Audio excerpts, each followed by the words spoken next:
Emails indicate that the following is a presentation of Eagle Radio and KINA Sports. Trojan basketball is on the air. This is Countdown to Tip-Off for Southeast of Saline basketball on KINA Sports. Coming up, you're going to get a full preview of area games, analysis on this matchup, and keys to a Trojan win. Now let's head to the gym for Countdown to Tip-Off right here on KINA.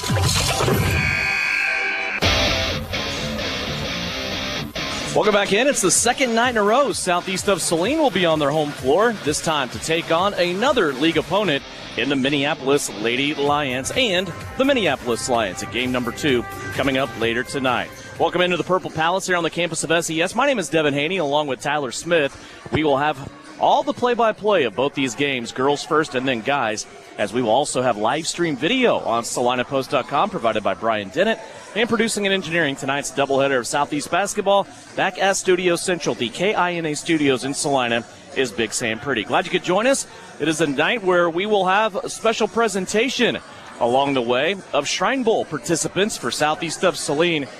Southeast football head coach Mitch Gebhardt will be here, and he will also have Daniel Kerr, as we like to call him, Captain Kerr, on the floor as they will officially accept their invites to the Shrine Bowl. So a little bit of football sprinkled in to our basketball night tonight here with the Minneapolis Lions. Southeast of Saline playing back-to-back nights after coming off of a clean sweep of the Republic County Buffaloes. On the girls' side, Shauna Smith's squad rolled to a 56-34 victory for Southeast of Saline. Leading them in scoring was Lexi Jacobson with 16 points, a new season high for Brielle Potachik at 14 points. Also getting in on the scoring, a half a dozen from Abigail Pearson and also Maddie Harris. 4 points for Sutton Douglas. Reagan Duran had 3, and Annabelle Vialas off the bench had 2. All of those coming for bench points, along with Sarah Feldman's 3 points. Southeast of Saline shot 5 of 10 from the free throw line, kept their turnovers to a dozen, and ended up winning by 22, 56-34. The win for Southeast of Saline, they're 11th on the season. They move to 11-5 on the year. They are 5-2 in league play. On the guys' side, Southeast of Saline, they got back to the 500 mark on the year, now 8-8 on the season. They will tangle with a Lions squad tonight. Both teams looking to muscle their way around as far as sub-state standings go.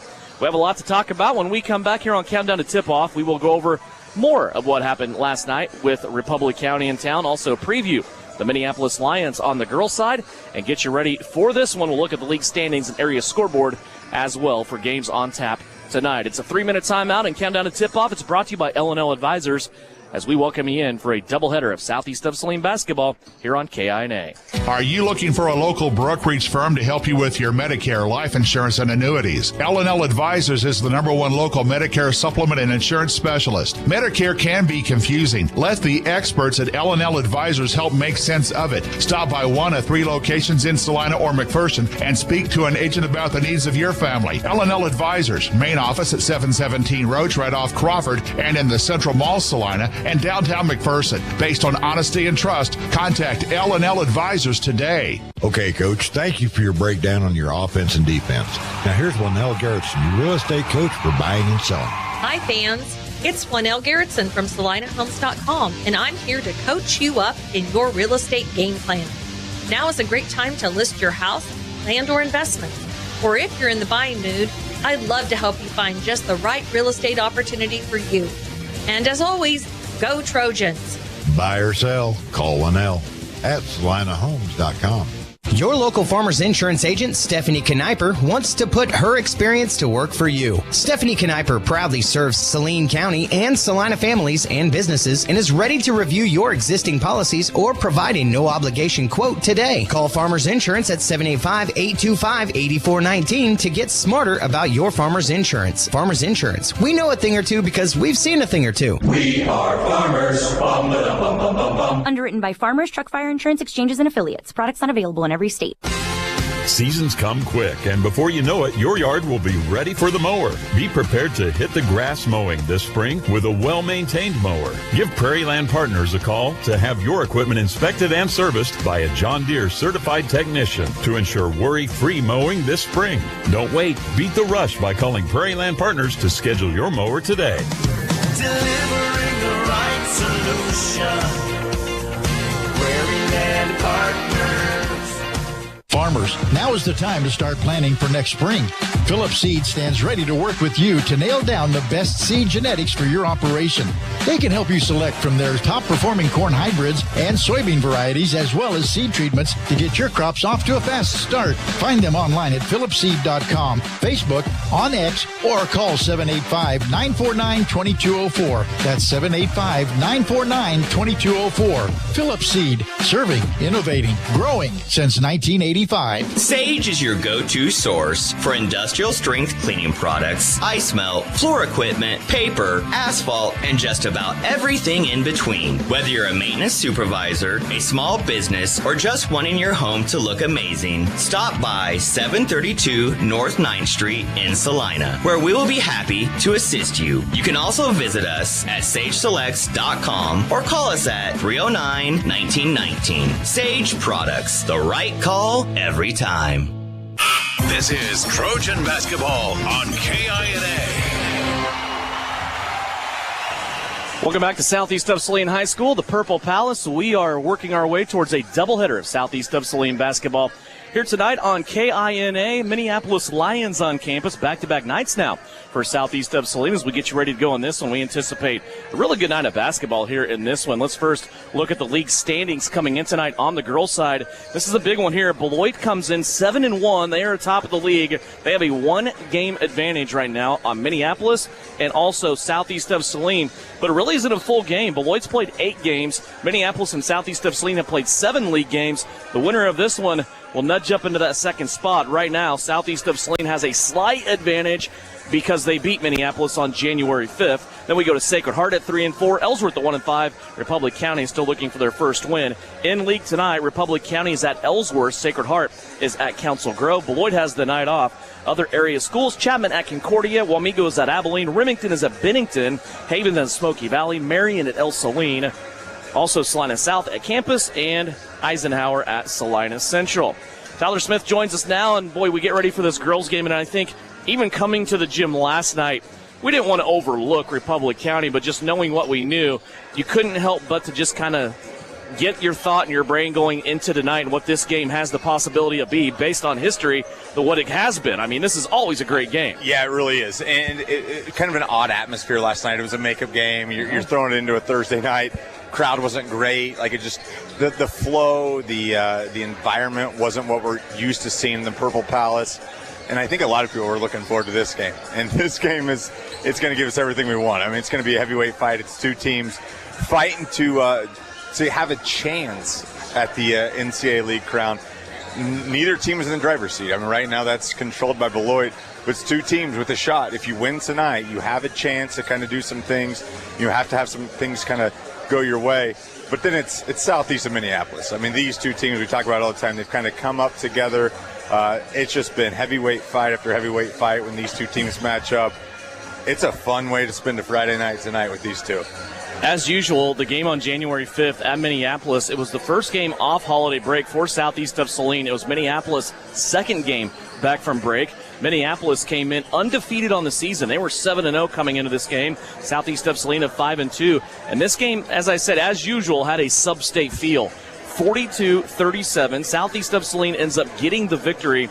They only allow 8 points in the fourth quarter, but they only scored 9. That fourth quarter was nip and tuck back and forth. The real action really kind of happened in the third. It was a 13-14 game as these 2 just went back and forth. The biggest lead for Southeast of Saline was early in that third. They actually got out to an 11-point lead, but the Minneapolis came storming back, and it was just a quality game. Shauna Smith and I talked last night, and I told her it seems like kind of an idiot statement because you can say this about any game, but I feel the emphasis and the importance on turnovers when Southeast of Saline plays Minneapolis is magnified by 1,000 because there is a direct correlation in the result of this game of who has turnovers and who doesn't and who wins and who loses, is there not? Yeah, without a doubt. And I think a lot of it has to do with the way both teams are built, right? They're built defense first, and defense leads to offense. And, you're going to see that tonight. You've seen that, traditionally when these two teams meet up, they're just such a value placed on how well you play defense. And we know that both teams have, offensive players that can just go off at any night. But it's what they do defensively. That's what gets you on the court for both these teams. That's what's going to get you playing time, and that's what both teams hang their hat on. So, yes, if you win that turnover battle, you're more than likely going to win the basketball game. As you said, weird night last night. Atmosphere, people, all kind of down, maybe at a 3 of a 10. But what did you see last night that you like from Southeast of Saline? I love that you came out and took care of business. I think maybe we've kind of gotten jaded by kind of the success that Southeast has, and you just kind of expect to blow out a team like Republic County. Republic County, that's a team that continues to just get better and better. They got a good young coach. And we have to see Republic County again. That's a team that continues to grow. That's a team in the next couple of years. Watch out for them. But you come out, you take care of business, and your seniors. We talk about these 3 seniors, and I know we're still a couple games away from senior night, but holy moly. They came out, they understood the importance, they understood what they had to do. They took care of business. Just a great overall performance. A win's a win. You don't have to, there's no style points here. It's not gymnastics. We're not getting the extra credit. You get a dub. You score one more bucket than the other team. That was a great performance from Southeast. Step away for a 2-minute timeout. When we come back, we'll have starting lineups for you, and we'll get you ready for this one. It's an NCAA contest. Should be a good one. Minneapolis at Southeast of Saline. It's coming up here on KINA. Farmers and ranchers, this is your invitation to the Southeast of Saline basketball games on February 13th as they host Ellsworth. Saline County Farm Bureau Association and SES Blue and Gold backers are paying the admission for all farmers and ranchers as well as their spouses. In recognition of National FFA Week, plan on attending a great basketball night as Southeast of Saline hosts Ellsworth on Tuesday, February 13th. Girls varsity game at 6 with the boys game to follow. Thank you for all you. Suburban Appliance Center is your official dealer for Traeger grills. Check out this 6-in-1 versatile unit that grills, bakes, smokes, roasts, braised, and barbecues. Suburban is your exclusive dealer for the Traeger Timberline series, and they have your Traeger spices too.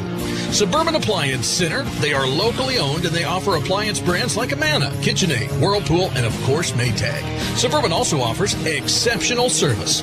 Suburban Appliance Center, 1900 South 9th. Insurance is something we all need in our business, home, car, and life. But do you really understand what's covered? And most importantly, what you are paying for? Hi, this is Rob Carlson in the Salina office of Smart Insurance. Change is good, especially if you haven't looked at your insurance policy lately. I can help you understand what you need and where the gaps are in your coverage. We provide free quotes and take pride in looking out for you. Smart Insurance, with locations in Salina, Abilene, and Harrington. Give us a call today. You're telling me your driver turns you on remotely? It feels so good. One gentle touch of a handy remote or mobile app and my motor's running. And don't fret, my little pickup pal. New Image Audio installs these inside trucks too. Oh, yeah. You'll want it when the winter chill hits. A remote start from New Image Audio for cars, trucks, even diesels. All systems remote and cell phone capable. Nationwide coverage. Get yours at New Image Audio on South Broadway. In Salina. You're listening to Southeast of Saline Hoops on KINA. Back here at the Purple Palace on the campus of Southeast of Saline High School. Devin Haney, Tyler Smith, as we're getting ready for this one. Remember, you can watch online live stream video on SalinaPost.com. Tonight, that's presented by Saline County Farm Bureau and the Blue and Gold backers of the FFA of Southeast of Saline. Let's go over starting lineups for you. First, for the Minneapolis Lions, underneath the direction of head coach Brian Weatherman.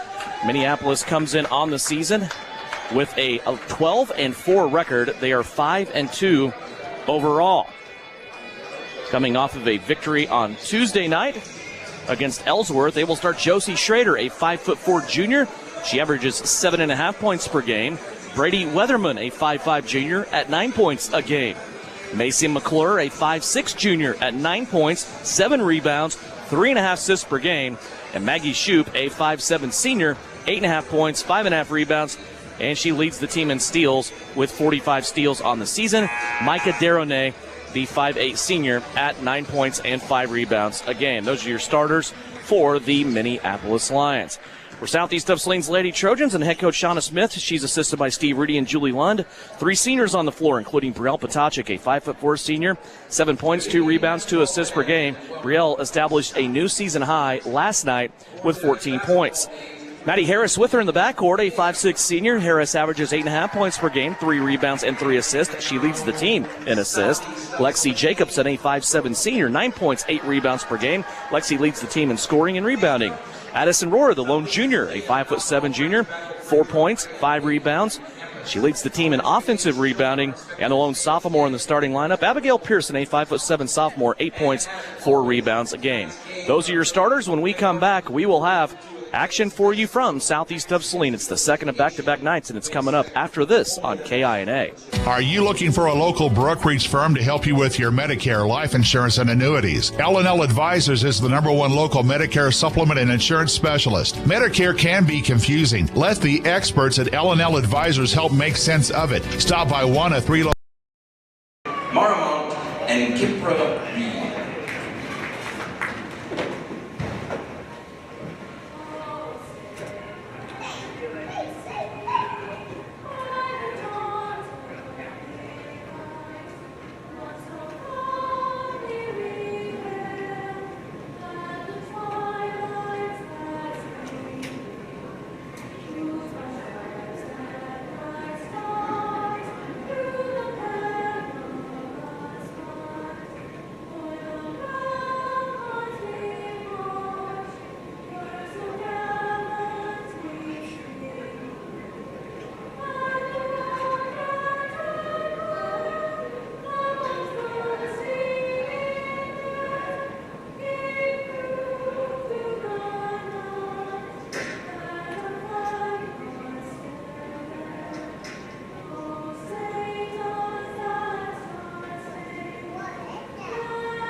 Just about ready for the start of this one. Southeast of Saline and Minneapolis. Again, it's going to be the lineup tonight as far as the Bennington State Bank scoreboard in League. Republic County is at Ellsworth. Sacred Heart is at Council Grove. Other area games, Chapman at Concordia. Eisenhower at Salina Central. Salina South is at Campus. Marion is at El Saline. Haven at Smoky Valley. Remington is at Bennington. And Wamego is at Abilene. Starters for you once again. Let's go over those. For Minneapolis, Josie Schrader, Brady Weatherman, Micah Darnay, Macy McClure, and Maggie Shoup. 12-4 are the Lady Lions from Minneapolis, 5-2 in league play under the direction of Brian Weatherman. For Southeast of Saline, Maddie Harris, Lexi Jacobson, Brielle Potacek, Addison Rohrer, and Abigail Pearson under the direction of Shauna Smith in her 8th season at Southeast of Saline. They come in 11-5 and 5-2 as well in league play. Back on January 5th, this contest was a 42-37 victory for Southeast of Saline. It was the first loss of the season for the Minneapolis Lady Lions, and it was a career high for Lexi Jacobson. 19 points. Actually, not a career high. Check that. Just a season high of 19 points for Lexi Jacobson. Tyler Smith, my friend, your new image audio keys to success tonight for Southeast of Saline. Devin, as the great Nate Dogg and Warren G said, regulators mount up. I think tonight it's a 12-round fight. You've got to figure out, you got to get all hands on deck. It's 12 rounds. Here's the deal. You can't get beat in the first round, but you can't get knocked out, right? The game will not be established in that first round, in the first 4 minutes of the first quarter. We saw on Tuesday night against Beloit, they delivered a knockout punch in the first 4 minutes that just leveled Southeast. And despite winning the rest of the round, Southeast could never get back in the basketball game. Tonight, establish your dominance in that first 4 minutes and continue to fight. And if you lose a few rounds, that's fine. Stay in the game, stay in the fight, and see what happens in the fourth quarter.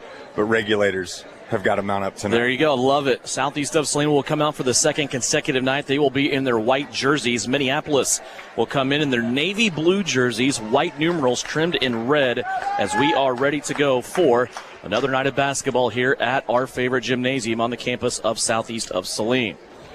Lexi Jacobson steps into the center circle. She will face off against fellow senior Maggie Shoup. Ball is in the air. Jacobson will win the tip, and it goes directly back to Maddie Harris. Maddie starts out right, now comes back to the left. Now to the right wing, Abigail Pearson. Harris has it. She dribbles back to the free throw line. Crisp ball movement. Pearson in the keyhole. Shot up, no good. Rohr from there fighting for the rebound as she usually does. Lost it, though. Could not contain it, and it will go back to Minneapolis. Addison Rohr leads this team in offensive rebounding, and that is exactly why. Yeah, and she's just always in the right spot. Right there, we just thought she didn't secure the basketball. There's a lot of hands, but it just seems like Addison Rohr understands her role, and she fights hard for those offensive boards. 30 seconds in, Minneapolis working on their first offensive possession of the night. Here's a poke and a near steal. Lexi Jacobson thought she had it off the leg or hand of Micah Deronay, but it goes out of bounds, and it will stay with Minneapolis. They will inbound in the corner. As going over to get the basketball for an inbound is Josie Schrader. And the Deronay matchup's always a fun one to watch. I mean, extremely athletic player from Minneapolis, but when you put Lexi on her and you have Lexi in that zone, she can do so many things to disrupt Deronay. Shoup inside, wild shot off the window, rebound tapped. Now it's going to come down to Harris. Maddie Harris across the paint. Jacobson slams on the brakes and scores from 8 feet. Lexi Jacobson had too many obstacles in her way to get to the rim. She just checked it right there in the middle of the paint. And Devin, you're exactly right when you said she slams on the brakes. You see great defense. It's Rohr, it's Jacobson right there that causes the turnover from Deronay. But it was Jacobson on the offensive side, like you said, slamming on the brakes. She goes off 2 feet. I think that she's so much stronger off 2 feet than she is off one. That's a great finish from Jacobson. If I was able to run that fast and then slammed on the brakes, I would tear 6 ACLs. There's no question about that. There's Brielle Potachik with it. She's going to go high post. Jacobson down low. Rohr with a little pump fake, and they said she shuffled her feet on that attempt. Turnover for each. And you can just see the ball right there with Rohr. She didn't know if she'd go with a power dribble to allow the defense to get closer. She kind of shuffled the feet. Indecisive right there. Rohr's just got to go up with that ball, have confidence in herself, and finish that play. 2-0 Southeast of Saline. About 80 seconds into this game. Here's a drive and a pitch out. Shoup out to the corner to Schrader. Now they work it back up top, center of the floor to McClure. She'll deal it to Weatherman, right-hand side. Back to the left. Three-pointer on the way. Minneapolis got it. First basket of the game is a three-pointer for the Lions, and it belongs to Macy McClure. Little full-court pressure now for Minneapolis. Southeast of Saline deals with it. Pearson on the right wing already, settling into offense. She'll come around back to the middle of the floor. A lot of hand-checking, a lot of forearms there. Here's Brielle Potachik now with it. She tried to bounce it inside to Addison Rohr, and it goes right through her hands and out of bounds. That ball just a slight behind Addison Rohr, and she was unable to handle it. Yeah, definitely would have been a tough catch. I think it's a ball that Addison, if she wanted back, she would do something differently with it. Just a little bit behind her, tough pass. But those are plays you've got to make right now in a game that's going to be decided, in the turnover battle. Minneapolis working here on offense. 3-2 lead, as they are cruising on the strength of Macy McClure's three-pointer here early on. Now they get it inside. Shoup with a turnaround hook. That's no good. She got her own rebound, though, and is fouled. And to the free throw line will go Maggie Shoup. Yeah, you saw Shoup right there fight really hard for the offensive rebound. It's one of those that are three Trojans around her. Lexi was completely straight up. I think a couple other Trojans were not, but Lexi nonetheless is tagged with the foul. Jacobson's first. It's our first foul of the game. Shoup to the free throw line. Her first attempt is on its way, and it's good. Here comes the first substitution of the game. It's for Brian Weatherman, as he will insert Raylan Robinson, a key player off the bench. The 5'4" junior averages 5 points a game. Second free throw up, no good, and a lot of contact down low as McClure went slamming into Jacobson. And the ball out of bounds off McClure will be Southeast of Saline basketball. Full court pressure again for the Lady Lions. It's kind of how they live, isn't it? It is. And if you're a Nolan Richardson fan of the 90s of Arkansas basketball, like 40 minutes of hell, it's kind of how Minneapolis plays. They're going to come after you. They're going to have you really hard. And they're going to see if you can handle man-to-man defense for the entirety of the game. Harris with it, left now to Potachik. Brielle, a couple crossovers, a switch there defensively for Minneapolis. They lose Maddie Harris, who swishes a three. Maddie Harris hit a Kobe-style 30-footer last night. She follows that up here tonight on the right wing and takes the lead back for Southeast. And it was the vision for Brielle right there. It looked like she had to have a out on the perimeter as well. She kind of gives her the eye, kind of a little no-look, nice pass to Harris, and Harris buries it. Robinson stuck. Now she's going to go back up top outside of the offense to McClure. McClure will get him back started here. Left side to Weatherman. Now back high post to Shoup. Shoup wants to drive. Has it poked away by Pearson, but she gets it back. Leaner off the window on the tough shot. And Shoup has her first field goal. That with a free throw gives her 3. Yeah, great finish from Shoup. Kind of had that power stop. All of a sudden, she could go either way with her pivot foot. Great job just finishing with the left hand. 6-5 Minneapolis. 4:27 left to go as we push our way towards the half mark of the first quarter. Here's Jacobson catching, driving, scoring. Lexi Jacobson had no hesitation in that move as she was able to get it off the window on the left-hand side. 7-6. Here's Shoup inside. She'll kick it out to Robinson. Robinson now on the drive going to the rim. That's an air ball on the runner. Addison Rohr with the rebound. Here's Jacobson leading the break out in front of 2 Lions all the way to the cup. Wow. Left-handed layup is good.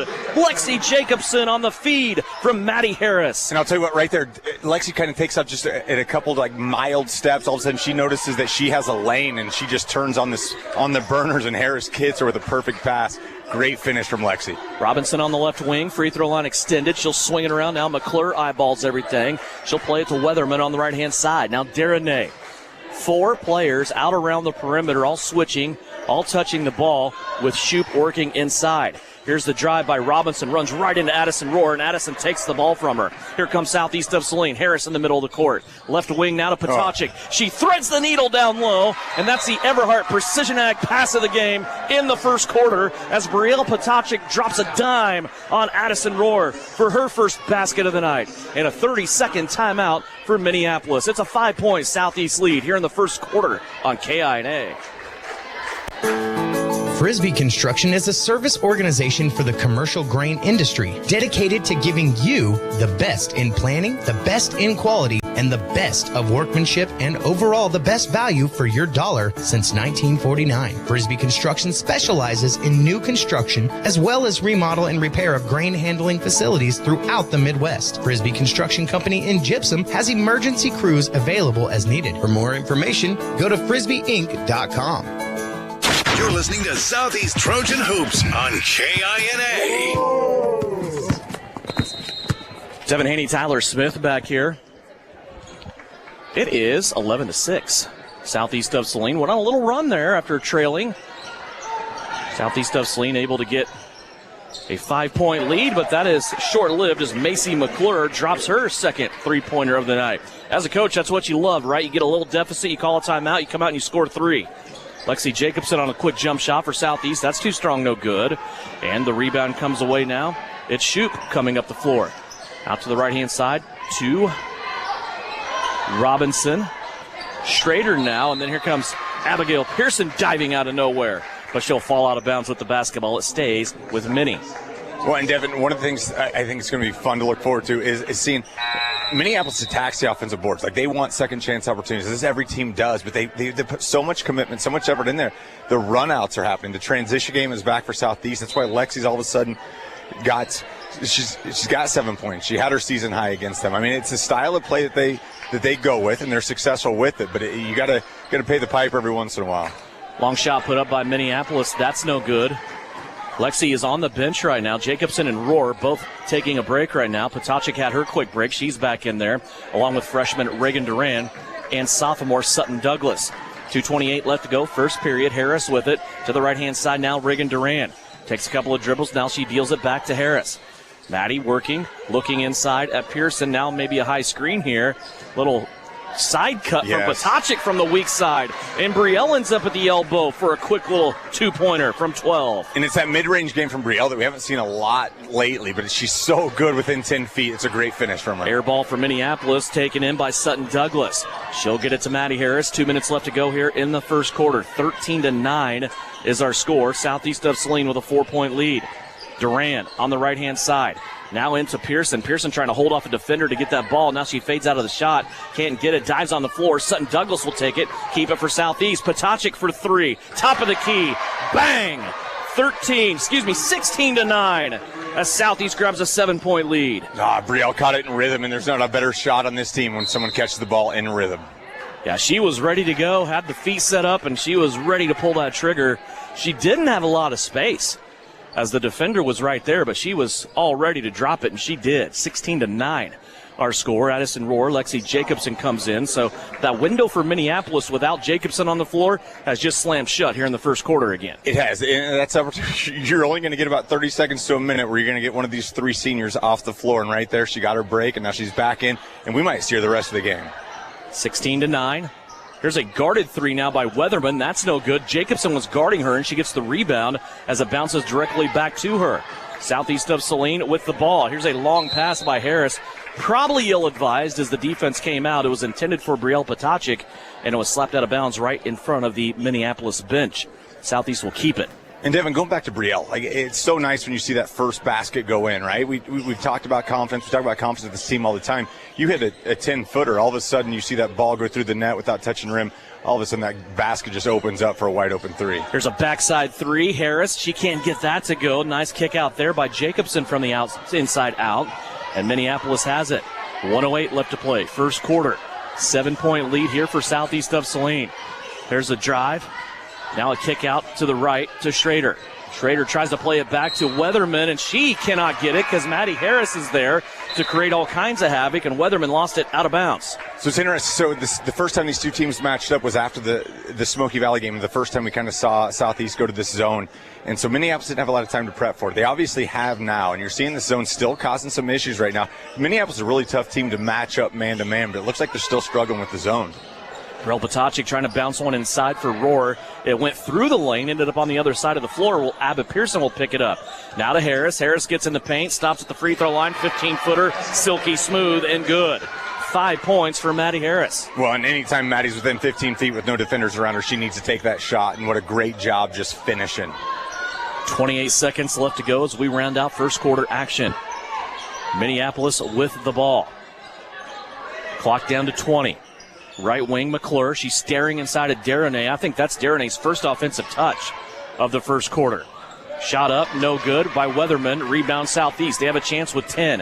Harris across the timeline with 8. She drifts off to the left. Now plays it to Potachik. Brielle now with 4. Back to Harris. Clock down to 3. Now Brielle. Long distance 3 on the way. And it clips the front of the rim. Nearly went in. We are at the end of one with Southeast of Saline leading over Minneapolis 18-9.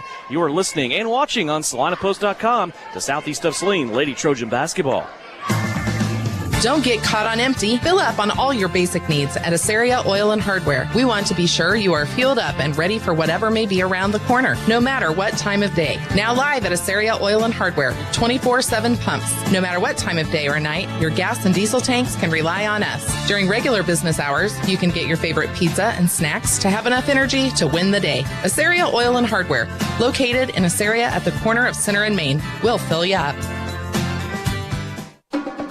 Farmers and ranchers, this is your invitation to the Southeast of Saline basketball games on February 13th as they host Ellsworth. Saline County Farm Bureau Association and SES Blue and Gold backers are paying the admission for all farmers and ranchers as well as their spouses. In recognition of National FFA Week, plan on attending a great basketball night as Southeast of Saline hosts Ellsworth on Tuesday, February 13th. Girls varsity game at 6 with the boys game to follow. Thank you for all you do, and go Trojans. This is Trojan Basketball on KINA. 18-9 our scores. We get ready for second quarter action. Minneapolis with the deficit and the basketball. Welcome back to SES. Devin Haney, Tyler Smith. Here's a corner three. Brady Weatherman, and she splashes that home. Minneapolis right now surviving on the three-pointer. They have 12 points. 9 of them have come from behind the arc. Yeah, and it's a really good shooting team if they get going. It's Weatherman. It's, you talk about coach's daughter, Brady Weatherman being the daughter of a head coach. It's usually those teams that are really good at shooting because they've been doing it. They've had open gyms. since they were kindergartners. Here's a beautiful play. Duran into Lexi Jacobson. Jacobson was mid lane. To her right, down low, was Addison Rohr. Lexi barely touched that basketball. Left it off for Addison Rohr, who was fouled. And Rohr will go to the free throw line. And we saw Rohr in a similar situation earlier where she traveled right there, just caught the basketball, went directly up, draws the foul on McClure, and that's huge just for Addison's confidence. You know, if she goes up strong and there's contact, she's going to be rewarded with free throws if she misses the first. McClure with the foul for Minneapolis. That is the first foul for the Lions here in this game. First free throw missed. Rohr's second free throw also crawls out, but there's Maddie Harris. Maddie rebounded that ball, Tyler, with her left hand. She switched it over as she was in midair, put it in her right hand, and scored. Well, she couldn't do anything with her left hand because it was being grabbed by a Minneapolis defender. Just a great finish right there from Harris. Holy cow, that might be our gem of the night for Vernon Jewelers. That was a great play. 20-12, and now we have a holding foul down low. This may be Addison Rohr, and they're battling away with Micah Derenay. See where the foul gets issued here. It will be to Addison Rohr. Yeah, and Derenay, just like we discussed earlier, just a big athlete down there, and Addison's doing a great job fighting her tail off right there, just got caught with the hold. Into Weatherman. She started this quarter with a three-pointer. Southeast still leading by 8. There's a wild shot down low. Shoop just got down too low underneath, but then Derenay there to bail her out and put it back up and in. Yeah, sometimes shots like that are missed so badly, the offense is almost in a better position because they can see the shot go up. Usually defenders don't because they're too busy guarding their players. Right there, it looked like Derenay was the benefactor of just a bad shot from McClure. 20-14, Southeast of Saline's lead has been cut to 6. Now they turn the basketball over. Third turnover of the game for Southeast of Saline. Inside to Derenay. She is double-teamed. Ball deflected by Rohr and taken away by Brielle Potacek. Here comes Brielle back the other way. She goes to the trailing Harris, left side of the floor. High post to Jacobson. Back out here to Maddie Harris. Harris wants to drive. Leaves it off to the right to Reagan Duran. And then back to Harris. Skip pass over the top. Potacek, high arcing three. That one barely glanced off the rim and then goes out of bounds. Back to the Lions. I have to say something, too, about Reagan Duran. You never have to worry about her making a lazy pass. Every ball she throws just has a vapor trail behind it. I don't know how Maddie caught that from about 10 feet away. That thing was coming about 80 miles an hour. Maddie did a great job controlling the basketball, redirecting it to Brielle. You can tell she's a catcher in the spring, but right there, got herself a teammate wide open. Brielle just missed the three. Here's a jump shot from the free throw line, up and no good for Maggie Shoop. Rebound taken by Southeast of Saline. Long pass up the floor, Potacek. Back to the trailing Maddie Harris. Harris had a hook pass inside, intended for Jacobson, but it was deflected, bounced off the rim, and now Minneapolis has it. Back the other way, blocked by Harris. Here comes Maddie back the other way. It's a 3-on-3 break. She's going to stop. Cross-court pass. Potacek thought about a three. Now she goes back to Harris. Maddie trying to finish the break, and she can't get it to go down. Boy, what a pretty play, again, in transition there by Southeast. 20-14. Just a different level tonight for the Lady Trojans. Yeah, there really is. And no disrespect to Republic County, just a really difficult game to kind of get up for and to get going, and you still win by 20+. But the atmosphere's changed. The intensity's changed, and you kind of rise to the level. Creme de la creme. You just kind of rise to the top, and let's see what happens. Here's a crafty shot by Brady Weatherman. Bounces off the rim and rolls home. Friendly shooting touch there. Minneapolis back within 4. So far, Southeast of Saline being outscored here in the second quarter, 7-2. They still lead it by 4, but now they turn it over again. Yeah, good look right there from Jacobson to Rohr. Just a tough angle for Rohr to catch. I mean, if you're a bystander just watching the game, you're thinking, how didn't Rohr catch that ball? But when it's coming right over your shoulder and it's deflected, really tough situation for Rohr to be in. I like the look from Lexi. If she takes that dribble to the right, opens up a little bit of a lane, a little bit of easier angle for Addison Rohr. Bailey Randall Hurt into the game for Minneapolis. Also, Josie Schrader returns. Southeast of Saline will put Sutton Douglas back in. She is checked in for Addison Rohr. Also, Abba Pearson back in for Reagan Duran. 4:25 left to go here in the second quarter. Southeast of Saline leads at 20-16. Big game in the NCAA. Big game in the area for Sub-State. Here's a three-pointer by Schrader in the corner. That's no good. Long rebound chased down by Potacek.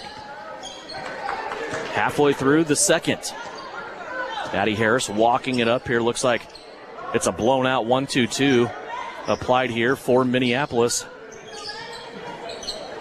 Pearson with it on the left. High post, now down low. Jacobson, Douglas, Sutton finishes off the left side. And Devin, Lexi she attracts so much attention, as you have to if you're the Lions right now. And she had 2 defenders running at her. She finds Sutton wide open on the block, and it's a great finish from the sophomore. 22-16, Southeast back up by a half dozen. Jacobson passing has gotten better and better and better during this season alone. Yeah, without a doubt. I mean, she doesn't ever look under control, but she is under control. I mean, she's always going 100 miles an hour, as we see her right there make a great defensive play. Nice finish from Randall Hurt, but Lexi's always just going. The motor never stops, but her brain has slowed down so much in a good way. Here is a timeout taken by Southeast of Saline. It's a 30-second timeout. It comes with 3:16 left to go in the second quarter. Southeast of Saline leads it by 4 on KINA. If you're considering a career in healthcare, the nursing program at Kansas Wesleyan University can open doors for your future. You'll learn from experienced faculty, and there are great clinical opportunities right here in Salina. Tremendous scholarships are available, and KWU graduates posted 100% NCLEX pass rate last year. Want to know more? Visit kwu.edu/nursing today. Again, that's kwu.edu/nursing. You're listening to Southeast of Saline Hoops on KINA. 22-18, back and forth so far. Southeast of Saline built their lead up to as much as 9 at the end of the first quarter. The second quarter here is tilted more towards the visitors from Minneapolis. And then when we talked about it being a heavyweight fight, it's 12 rounds, right? Round 1, definitely to Southeast, but rounds 2 and 3 are staying with Minneapolis. Boy, you talk about textbook, exit the timeout and execute. It is Southeast of Saline. High-low again, Jacobson to Sutton Douglas, and Sutton abusing the left-hand side of that basket. The southpaw now has 2 straight buckets for 4. Exact same spot, exact same play. Just continue to go with it. It's like it's a etch-a-sketch. Just keep playing that same rhythm. Here's a theft by Pearson. She'll go coast to coast and get the and one. Pearson that time had a sidecar passenger in Raylan Robinson, and she steered her all the way to the cup, finished on the left-hand side, and got the foul. When I like what she did so much there, she knew the contact was going to continue, and she kept with the contact. She didn't try to get away from it. She knew if she went up, she was going to get 2 free throws out of it anyway, but as we know, Abba's so strong, able to finish it and get rewarded with the free throw. Pearson's free throw is up and good. That's the first points for the sophomore so far tonight. She becomes the 6th Southeast of Saline player to score. Last night against Republic County, the Lady Trojans had 9 players in the scoring column. Back to a 9-point lead all of a sudden. I love the fist bump from Abba afterwards. She understands, like, she's an emotional type player. That's what this team every once in a while needs. You got to show that emotion. Abba wears it on her sleeve. That gives Shauna Smith a chance now with a 9-point lead to give Lexi Jacobson a little bit of a break. Lexi's been fabulous tonight. 27-18. Here's Minneapolis in the paint. Shoop a little back and forth. Nothing there. She dumps it out to McClure, who will drive back to the rim. That's no good. Darrenay taps it back to herself. Turnaround shot off the window is wild, and Rohr will take it. Here comes Maddie Harris. Harris, left-hand side in front of the scorer's table to Potacik. Potacik on the skip to Pearson. Pearson on the skip back to Brielle. Potacik surveys, waits, now goes to Harris. 2 minutes left to go, second quarter. Addison Rohr to the backside. Here's Pearson. Pearson collecting a triple team into Rohr. Her shot strong off the board. Tapped out by Rohr to Brady Weatherman. She'll take it from Minneapolis. Yeah, you can just tell how the offense looks a little bit different with Jacobson out of there. When Jacobson catches that ball at 15 feet away, you have to collapse on her. You have to go to her. Right there when it's Rohr, it's a little bit different feel for Minneapolis, and the offense doesn't flow the same way. With the basketball, Raylan Robinson, she's trying to pass it in. She goes to where there's 4 white jerseys around Maggie Shoop, and it's stolen away. And you talk about teams that know each other. I mean, you could see that there were 3 Southeast players there. They've seen that play so many times, whether it's playing against them in the season, in the summer, whether it's on film. They've seen that play so many times. So he had so many Trojans there to take the ball away. Pearson for 3. That's off the rim, no good. Sutton Douglas with a rebound. Back to Abba, all the way to the cup. She is going to be fouled. And back to the free throw line will go Abba Pearson. And Devin, Abba's just game knowledge right there. Her basketball IQ to know that she catches the ball 5 feet away from the basket. There's a lot of defenders there. And instead of kicking it out, she's going to stay strong with it. She's going to go. Drew so much contact. It's going to the free throw line for 2. 1:07 left to play. That foul against Minneapolis, just their 3rd team foul. It goes against Maggie Shoop, her first, as Pearson makes the first free throw. I love watching 2 teams just go at it like this, who are not only familiar, a little bit of a rivalry, but also they're not used to losing. Exactly. I mean, that's what both these throw the word out there culture. As that next free throw is missed, but another offensive rebound from Southeast. It's Douglas with a pass. Yes. Oh my gosh, I froze up for a second. Sutton Douglas along the baseline found Lexi Jacobson, who has just checked in. Sutton said, "Lexi, you've been feeding me. Here's one for you, girl. Take it away." And it's a 12-point game. Man, scratching each other's backs. It's a great finish. It's a great pass from Douglas to Jacobson. Here is a drive by McClure. She gets wild inside, and a foul will be called against Southeast of Saline. Just their second of the quarter, fourth of the game. Yeah, McClure did a good job just putting her foot on the accelerator right there, going to the left side. Looks like she got Douglas in a bad spot. They're going to get her with her first. But again, Lexi was there to help out. I thought Lexi, as the first free throw was missed, I thought Lexi did a good job staying straight up. And again, that's another foul we see called. Lexi helping, but Lexi's not called for that one. 44 seconds left to play here in the first half. First free throw, as you said, missed. Second one on the way here by McClure is good. So Macy McClure just got her second free throw out of 2 attempts, missed the first. Now an 11-point Southeast of Saline lead. Southeast spreading it out here. They may go ahead and kill this quarter. 34 seconds now on the clock as they bring it down. It's Pearson, Harris, and Potocik all spread out around the timeline as Pearson holds it now, plays it back to Harris. Clock down to 21. Pearson again, and Harris playing catch. I would say Minneapolis in this zone. Yeah, you 100%. You see now they're going to go to man-to-man. But, yeah, you want to take this to the last second. Man-to-man may play into the play call here for Southeast of Saline. Douglas has it outside. Now to Harris. Clock down to 5. Harris back to Brielle. Brielle is being guarded closely. Now back to Harris. Again, from the same spot she hit it last night. Last night she was fading away. This night she wasn't, and it is missed. But Southeast of Saline got pulled back within 4 momentarily in this quarter, but they go to halftime with an 11-point lead. 30-19, Southeast of Saline leading it. We have hit the halftime report, brought to you by Knopf Auto and Truck Accessories. When we come back, stats from the first half. We'll also check the Bennington State Bank scoreboard and have a conversation with Southeast Guys head coach Bryson Flax. It's coming up next. Halftime is here with Southeast of Saline leading Minneapolis at the break, 30-19. Knopf Auto and Truck Accessories. Everything to bring out your ride in one place, including top quality lift kits, wheels and tires, bumpers, Jeep accessories, fender flares, bed covers, bed liners, step bars, even custom painting. Knopf Auto is the and soil dealer and has many synthetics and filters in stock. Visit Knopf Auto on Facebook for specials, great ideas, and let them make your truck stick out in a crowd. Knopf Auto and Truck Accessories, supporting the Southeast of Saline Trojans. Okay, Coach, thank you for your breakdown on your offense and defense. Now here's Lynell Garrettson, your real estate coach for buying and selling. Hi, fans. It's Lynell Garrettson from SalinaHomes.com, and I'm here to coach you up in your real estate game plan. Now is a great time to list your house, land, or investment. Or if you're in the buying mood, I'd love to help you find just the right real estate opportunity for you. And as always, go Trojans. Buy or sell, call Lynell at SalinaHomes.com. This is the Trojan Halftime Report. Coming up, a first half recap. Shot at the horn. Stats, interviews, and a look at other area games. Now, let's get back to the gem for Trojan Halftime on KINA. Back here at halftime, 30-19 is our halftime score. Southeast of Saline leading the Minneapolis Lions. Halftime of the girls contest. Time now to look ahead to the second game of the night of our doubleheader here of Southeast of Saline basketball. Conversation with Southeast head coach Bryson Flax as they get ready to play the Minneapolis Lions tonight. Coach, 2 games, back-to-back nights here. You had Republic County last night. We didn't get a chance to talk after the game. Just curious of your thoughts last night about your team. You said you wanted to see him score. It's a season-high 74 points as you get the victory 74-33. Yeah, we were actually fairly efficient offensively. We're able to make some shots early. It's crazy when you score 28 in a game and then the next night you score 27 in a quarter. It's one of those things. But we're capable. We ended up hitting some shots.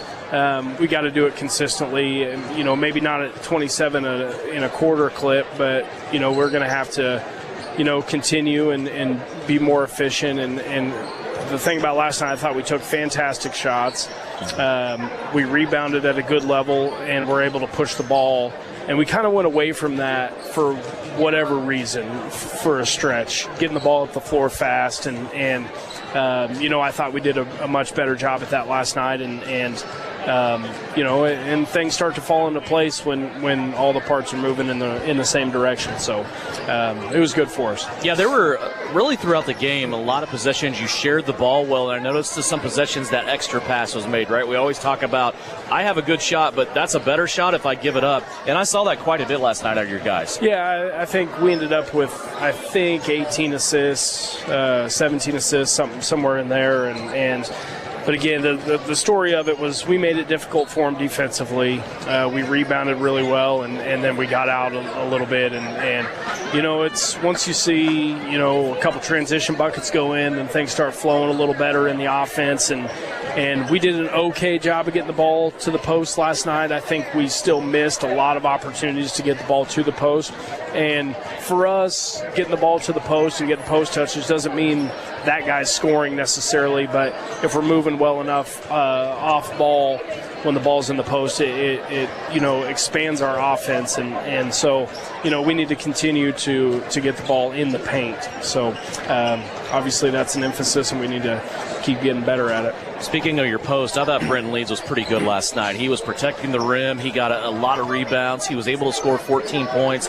He was getting out in transition, cleaned up some things from his teammates on misses that he was able to put back in. He had a pretty good game last night, I thought. He did. Brenton, he's I don't want to make an excuse for him because I don't think it's my excuse to make for him, but he's got diabetes, and that's a difficult thing for him to navigate at times, and sometimes when his blood sugars go array, he's not as athletic, he's not as focused, he's not as athletic, but last night I thought he showed a next level of athleticism, on a lot of those boards, and he was really good. I think, we still need to find opportunities for him to get easy touches, but the best way for him to do that himself is to go get offensive rebounds, and I thought he did a pretty good job of that last night. I think he had 4 or 5 of them and scored probably on 3 or 4 of those. So, he'll continue to give us everything he has every night. That's no question about him, we need to just make sure we can showcase him a little more. Quick turnaround here tonight. Back at your home floor, though, you have Minneapolis coming in. And Minneapolis is a team that Tuesday night, they gave Ellsworth all they wanted in the game on Tuesday. What do you think about these Lions? Remember you and I talked about them in January. This is always a team you never have to question their effort, do you? No, you don't. They're got dealt a blow early this morning when Owen Just didn't make the trip, and that's that's tough on Coach Darrow and their team because they run so much through him. But effort throughout for this team is there. They're going to run sets. They're going to get on the floor. They're going to box you out. They're going to run through screens and do a bunch of little things that consistently you wish your team did all the time, and so they are going to do those things, and they are going to play hard. And to your point, against Ellsworth, they were really good defensively. They figured out what they were going to live with, and they lived with it and took everything else away early. Their problem was they couldn't score late in that game, but again, tonight's more about us. It has to be the rest of the way out has to be about us controlling what we can control. What do you want to see from your guys tonight? Let's take a step forward from last night, and you look at 74 points and holding them to 33, and I don't know that we'll take a step forward in terms of points scored or points allowed. But we still had, like I alluded to, we can still get the ball to the post more. We can still do better offensively. We can still get, more offensive rebounds and just give as much effort as we can and make sure we're ready to make a run here. Good luck. We'll talk to you tonight after the game. Bryson Flax, head coach of the Southeast Trojans, his guys tonight will take on Minneapolis coming up in the second game of our doubleheader. 30-19, our score here at halftime. Southeast Upsaline's girls leading. 2-minute timeout, back with scoring and the start of the third quarter. Knopf Auto and Truck Accessories halftime report coming up.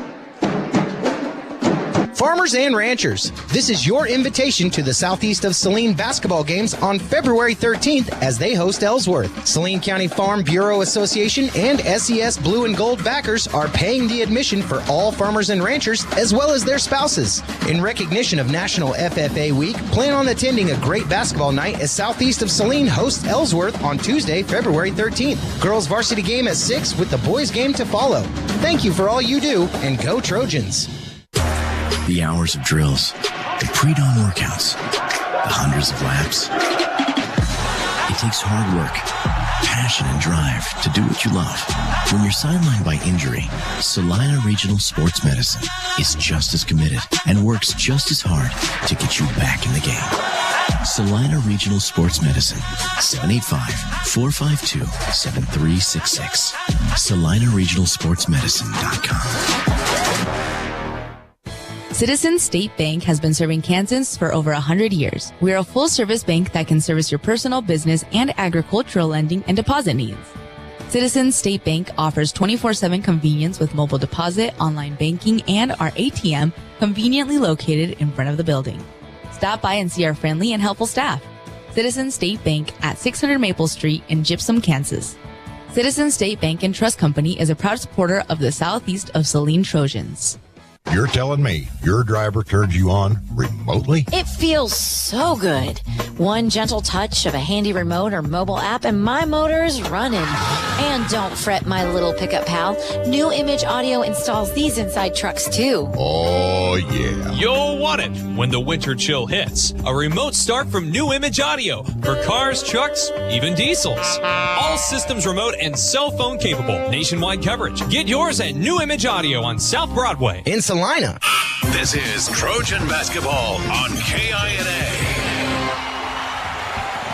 Check your Bennington State Bank scoreboard at halftime. Ellsworth leading Republic County girls 29-12. Also, Salina South leading Campus in girls play at the half 27-12. Abilene Cowgirls leading Walmego 26-25. And that's about all.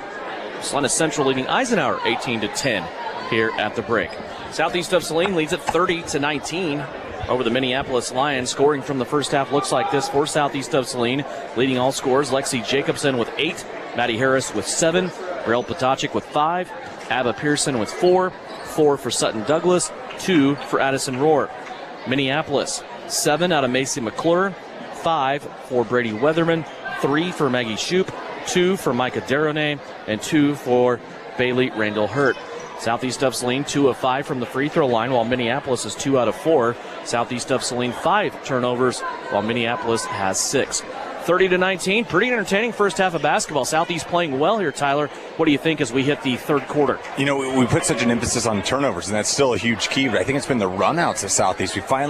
They're getting their legs stretched out. They're getting able to, you can't contain Lexi if Lexi can get out and run. And we're seeing Minneapolis, just the way they attack the offensive rebounds. If you're controlling the defensive rebounds, as we've seen Southeast do, you're going to give Lexi a lot of runouts because she's just, with all due respect to everybody out there, she's the best athlete out there. Here's a deflection, ends up inside with Addison Rohr. Addison probably had a pretty good shot off of that, but she was looking to pass it across the paint. It gets tipped and taken away. McClure eyeballed the 3. She makes the extra pass to Schrader for the 3. That bounces off the rim, off the backboard, and in. Yeah, and that shot hit 2 or 3 different parts of the rim, but just a soft touch from Schrader.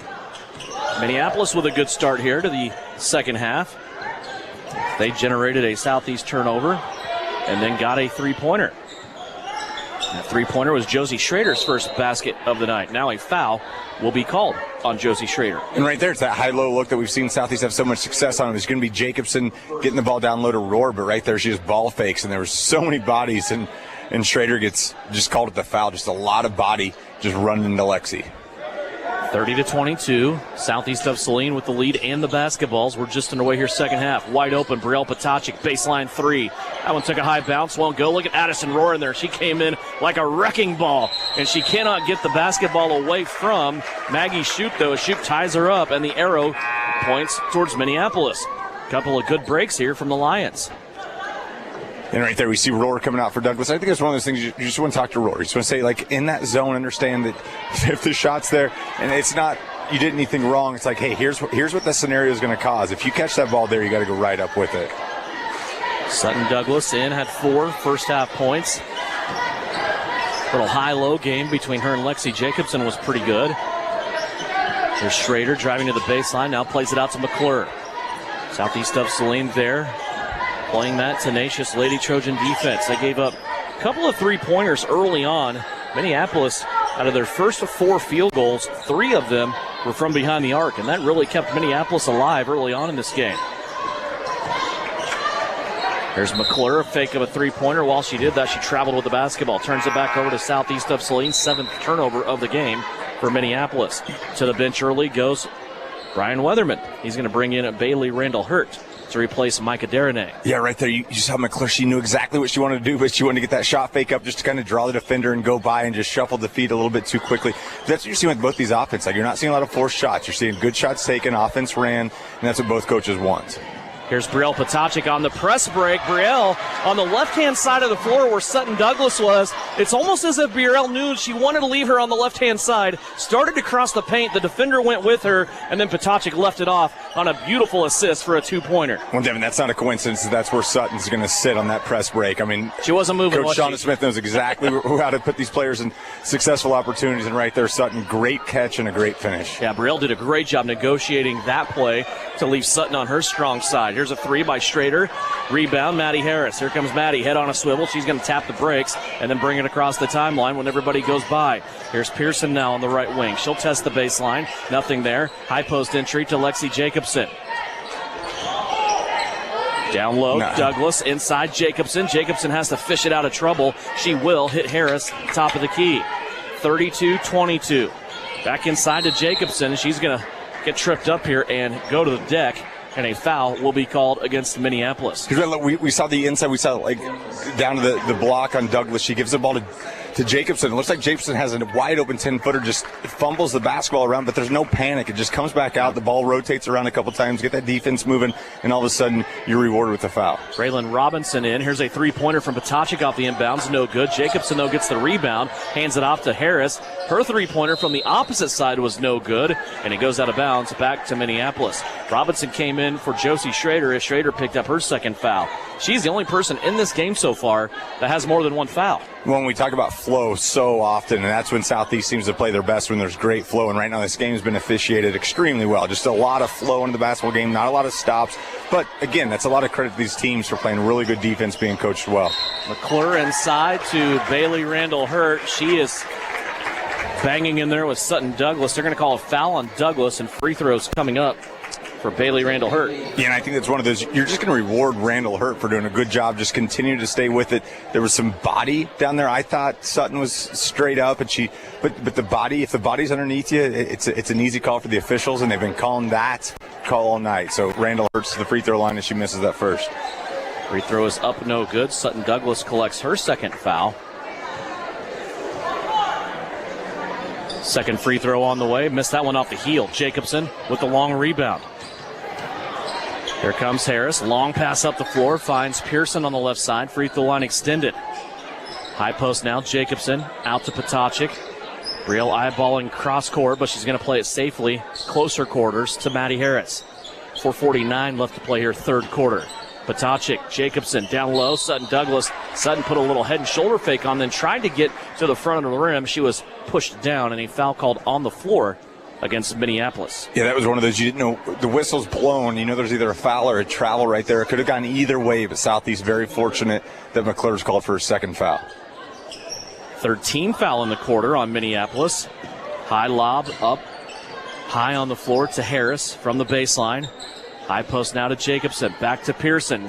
Jacobson will set the screen. Pearson sails a three-pointer. That won't go. Potacek had the rebound, but couldn't cash it in. Back the other way comes Minneapolis. We're still stalled out here with a Southeast 10-point lead. Robinson drives, collects the defense, plays it in the lane to Shoup, and they are going to call a foul.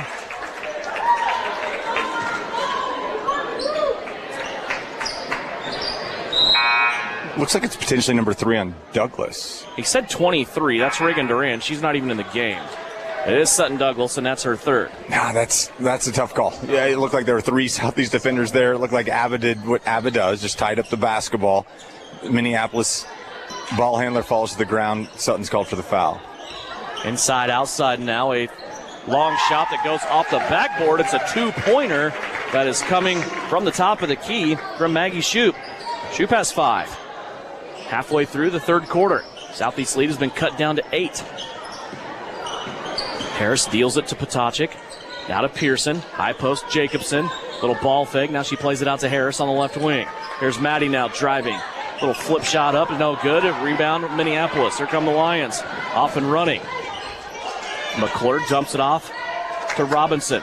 Now McClure gets it back. Spins on Pearson and drops it in. Nice play there by Macy McClure. And a timeout will be called by Southeast of Saline. 3:36 left to go here in the third period. 32-26. Southeast of Saline leads it by 6 on KINA. Kansas Incorporated has been building the Heartland from the ground up for over a century. From the supply of aggregate materials, hot mix asphalt, and concrete to the construction of roads and bridges, we do it all. You've seen our trucks, and now we want to hire you. APAC in Saline is growing, and we are hiring for all positions. From truck drivers to mechanics, general laborers, and construction, APAC has your next career. For more details, visit the job links page at salinapost.com. Great pay and benefits, APAC is an equal opportunity employer. You're listening to Southeast of Saline basketball on KINA. Check out the Bennington State Bank scoreboard real quick at halftime. In girls play, El Saline leading Marion 23-17. Here, Southeast of Saline leads Minneapolis 32-26. 3:36 left to play in the third period. Full court pressure out of the timeout. Pearson with it in the backcourt. She's going to come to the half-court line, now find Lexi Jacobson. Lexi dumps it off, backside, Reagan Duran, and that's a 2-pointer. Lexi has turned into a point distributor tonight as she gets another basket generated. That one cashed in by Reagan Duran. And it's interesting that Minneapolis continues to go, as you see McClure drain another 3, but it's interesting they continue to go to this press because it seems like Southeast having zero problems with it. Minneapolis' defense is playing well in the half court, but they go to this press, and all of a sudden you're getting easy buckets for Southeast. Duran just had her crossover stolen. She dives, takes it away. Now Lexi Jacobson secures it. Over to Potacek on the left side. Brielle will calm things down here, back into the hands of Maddie Harris. Extended zone defense again by Minneapolis. Skip pass over the top. Potacek to Duran in front of the Southeast bench. Now Harris back around, the 3 guards playing catch around the perimeter. Pearson has found a soft spot in the zone. She'll take the ball. Now she's double-teamed and loses it. Turnover Southeast, their second of the quarter. 2:30 left to play here in the third. It's a 5-point Southeast lead. Another 3-pointer by Minneapolis. That one's no good. They get their own rebound, though. They kick it back out. Schrader will try it again. Also no good. Loose ball, and they're going to call a rebounding foul on Micah Deranay as she knocked Lexi Jacobson to the ground. Yeah, Deranay just going up for that offensive rebound, trying to get a third opportunity for Minneapolis right there, but Lexi had position, secured the ball nicely. Deranay whistled for her first of the night.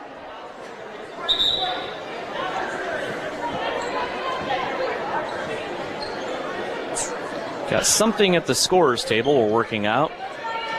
It was quick and painless. I think maybe some confusion with the team fouls, but that is number 4 on Minneapolis. The next Wilson, Southeast to the free throw line.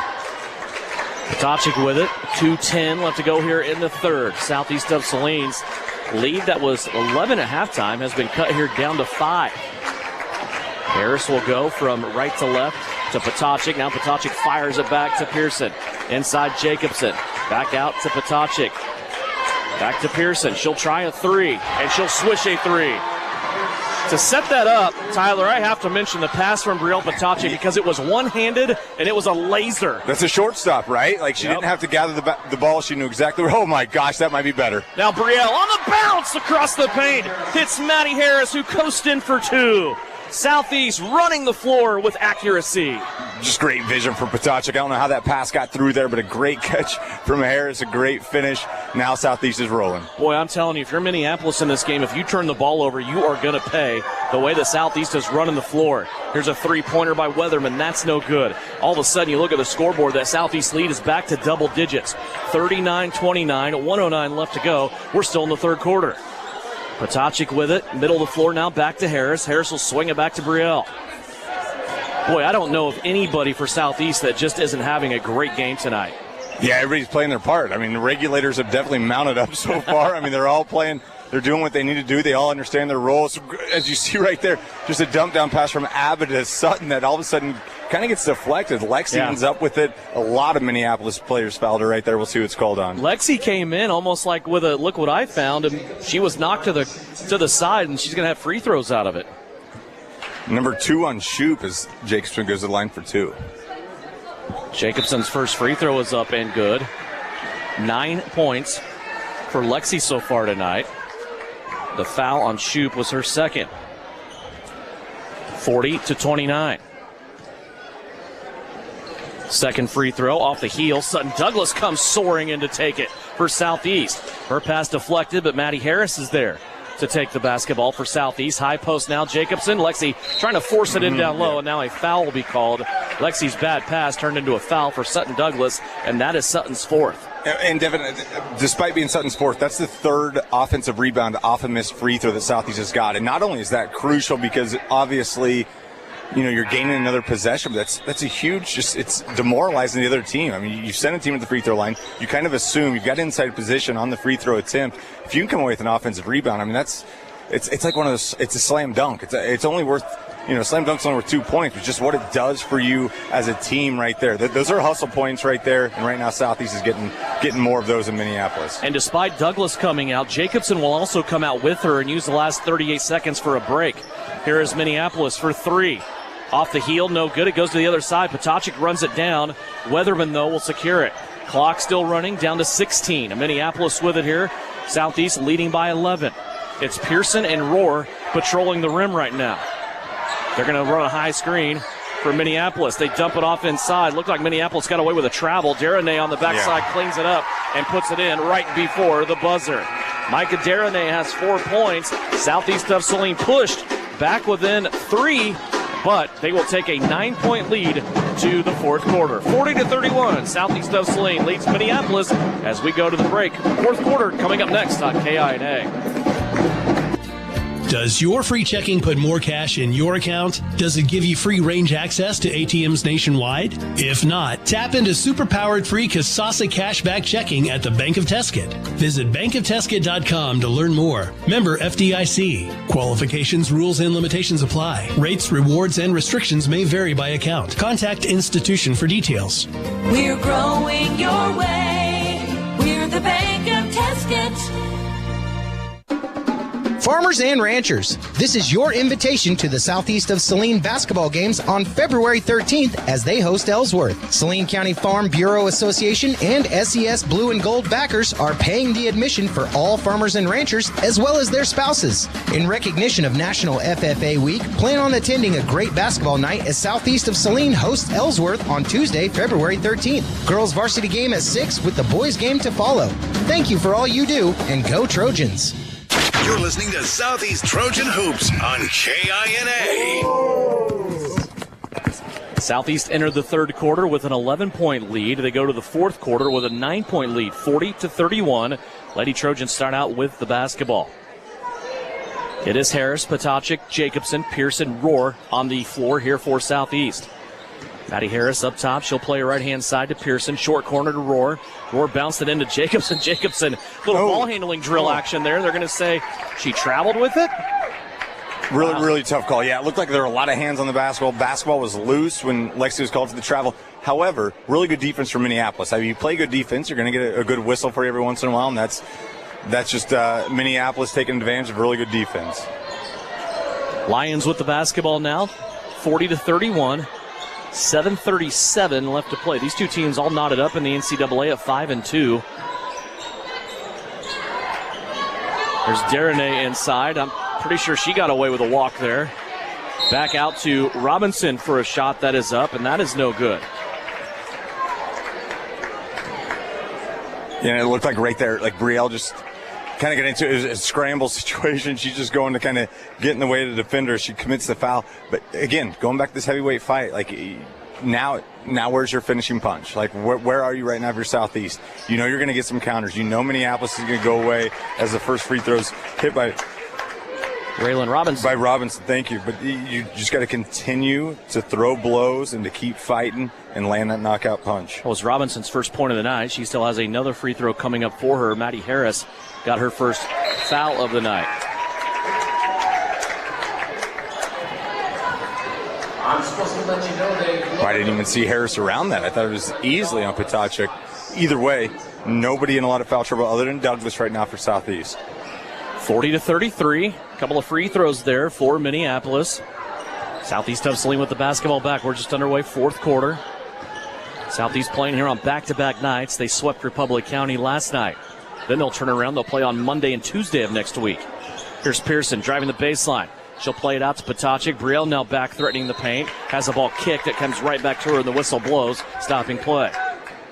So it'll be Southeast of Saline basketball right in front of their own bench. Yeah, interesting right there. The baseline official wanted the basketball down there on the baseline. It's kind of one of those gray areas. Where does the basketball go? It comes out of the sideline, plays into the advantage of Minneapolis. Obviously, baseline inbounds plays are something that Southeast is very, very good at. Potacek with it. She's going to clear out Jacobson, but now Lexi comes back inside to Addison Rohr. Rohr ran into a Minneapolis player. It was Josie Schrader that fell down. Nothing called, though, and we play on through it. Schrader has it now, left-hand side. She goes inside to Shoup. Shoup back out to Schrader. Schrader's going to skip it over to Weatherman. Weatherman to McClure up top.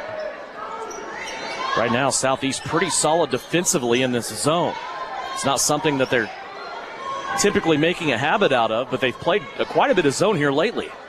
And you're seeing just a lot of confidence in both the offense and defense. You're not seeing any silly shots from Minneapolis. I mean, they're working the basketball around. As you see right there, Abbott get a hand on the ball.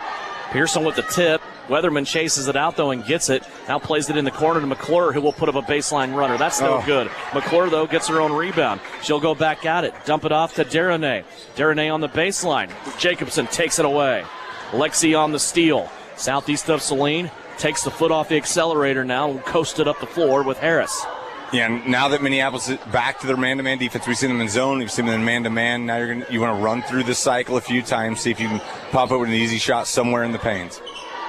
Here's Potacek with it, top of the circle. Now to Harris on the right-hand side. She'll get a screen from Jacobson, pitch it out to Brielle Potacek. Brielle didn't like that shot. She'll come back to the paint, play it to Jacobson. Yes. 17-footer is silky smooth from Lexi Jacobson. She enters double digits now with 11. And Devin, I love that confidence right there. You know, we talk about the ball movement. You talked about getting through a couple cycles of the offense. But if you can step into a 17-footer, I love that Lexi just takes that with all the confidence in the world. Back to a 9-point advantage. Here is Schrader from the left-hand side for a three. That's no good. Potacek with the rebound along the baseline. Here comes Brielle back up to the center of the floor, and she is going to find the brake pedal and slow it down a bit. Southeast of Saline now starting to make friends with that clock as they lead it by 9. 4:57 left to play. Extra pass, Potacek from Pearson. Brielle's three won't go down. And the rebound taken in by McClure. Here comes Macy McClure. Coming up to the three-point line. She's checked there by Pearson. And a timeout called by Minneapolis. Full timeout. We will step aside. 42-33, Southeast of Saline with 4:42 left to go. You're listening on KINA and watching live stream video on SalinaPost.com. Stardust Trophy has been a family-owned business in downtown Salina since 1976. That tradition continues today. While Valerie and Wendell may be setting their sights on future vacations, Mallory is ready to serve you with a new name, products, and services. Stardust Awards and more. Personalized items and products for your office, business promotion, wedding, and of course, medals and trophies, plus so much more. Stardust Awards and more in downtown Salina since 1976, serving you at StardustTrophy.com. Home Automotive Center in Abilene and Salina has been named Dealer Rater in 2023 for Chevrolet, Buick, and GMC. What's that mean? It means when you buy a vehicle at Home Automotive, you will receive the absolute best in service now for the 11th consecutive year in Abilene and the first for the new Salina location. Home Automotive just keeps exceeding your expectations because you are the number one priority, and that is just one reason why. When you shop at Home Automotive Center in Abilene and Salina, you're going to be glad you did. This is Trojan basketball on KINA. 42-33, Southeast of Saline leading it by 9. Devin Haney, Tyler Smith back here at Southeast of Saline's gym. Bailey Randall hurt inside. She's going to play it back out, and then Macy McClure is going to throw it away along the baseline. Southeast of Saline will have it back. That is the 10th turnover for Minneapolis in this game. This game has a little different complexion, right? In the first meeting, Minneapolis had 20 turnovers. Southeast of Saline had 15. Yeah, a lot cleaner from both teams offensively, and the defense is just as good, but you're seeing just the value of the basketball, and both teams are doing a great job keeping a hold of it. 42-33, Southeast with the lead and the ball. Pearson has it. Now comes to the right wing to Jacobson. Jacobson now to Harris. Maddie looking back over, skip past Pearson on the left-hand side of the offense. Here's a ball in the passing lane, stolen away. Maggie Shoup comes out to take it. Pearson to the cup with her. The layup, no good. Pearson with the rebound. Abba on the stop as they go one-on-one at the cup. Boy, Abba did a good job right there. Just create enough contact to alter the shot, but not to get called for the foul. I love it when a player commits a turnover, doesn't hang their head, and still alters the shot defensively. She never gave up on that play. You could tell she was going to get a stop somehow. Here's a shot now by Pearson. That's too strong, no good. And Minneapolis pulls it away. 3:35 left to go in the game. Gamble on a steal by Jacobson. She can't get there. Ball ends up inside on Shoup, and a little nickel and dimer bump there from Addison Rohr. That will be a foul on her. And for Addison, that is her second foul. One right there. I think Lexi went after that steal because she saw that McClure didn't actually see the ball coming to her. And I love that she's going after that. But what it does whenever you're running a zone, all of a sudden then Addison gets kind of caught in an awkward situation. She had to come over, slide, and help. Not the worst case scenario. I mean, it's risk reward. If you get that steal, it's huge. If not, here we go. It's ball in the baseline for Minneapolis. Sutton Douglas back in for Rohr, and Minneapolis is going to throw this one into the backcourt. Harris, though, never gives up on it. Maddie's going to come up and scoop it up. Now she'll play it to Brielle Potacek. Boy, Minneapolis a little lazy getting after that one. That was a good run by Harris, maybe getting an uncontested lay-in, and now Lexi Jacobson got caught with fast feet. Traveling call for her. Yeah, and Lexi, again, we talked about McClure earlier, the exact same situation. Ball kind of on that wing. She knows exactly what she wants to do, but she wants to get the defender to fly at her. Just kind of feet worked faster than the head, or head worked, one way or the other. I don't know how that goes, but right there, that's what happens with great athletes. Never happened to me. It wasn't that athletic. I just looked at the desk in front of me. I'm a mess. Look at this. This is papers everywhere. Southeast now playing defense, still guarding this 9-point lead. And Minneapolis trying to get some points here. And they drive by Raylan Robinson on the left-hand side. She's going to be met there and tied up. Looks like the foul might be on Harris. As Maddie comes away kind of grabbing at her lower back there, Robinson will go to the free throw line. Yeah, initially you don't like the defense from Harris because she gets beat on that baseline side. But what Maddie did, she stuck with it, and she made sure she came into the foul hard enough that it wasn't an easy two. That she's going to make Minneapolis earn it from the free throw line. Robinson's free throw is up and good.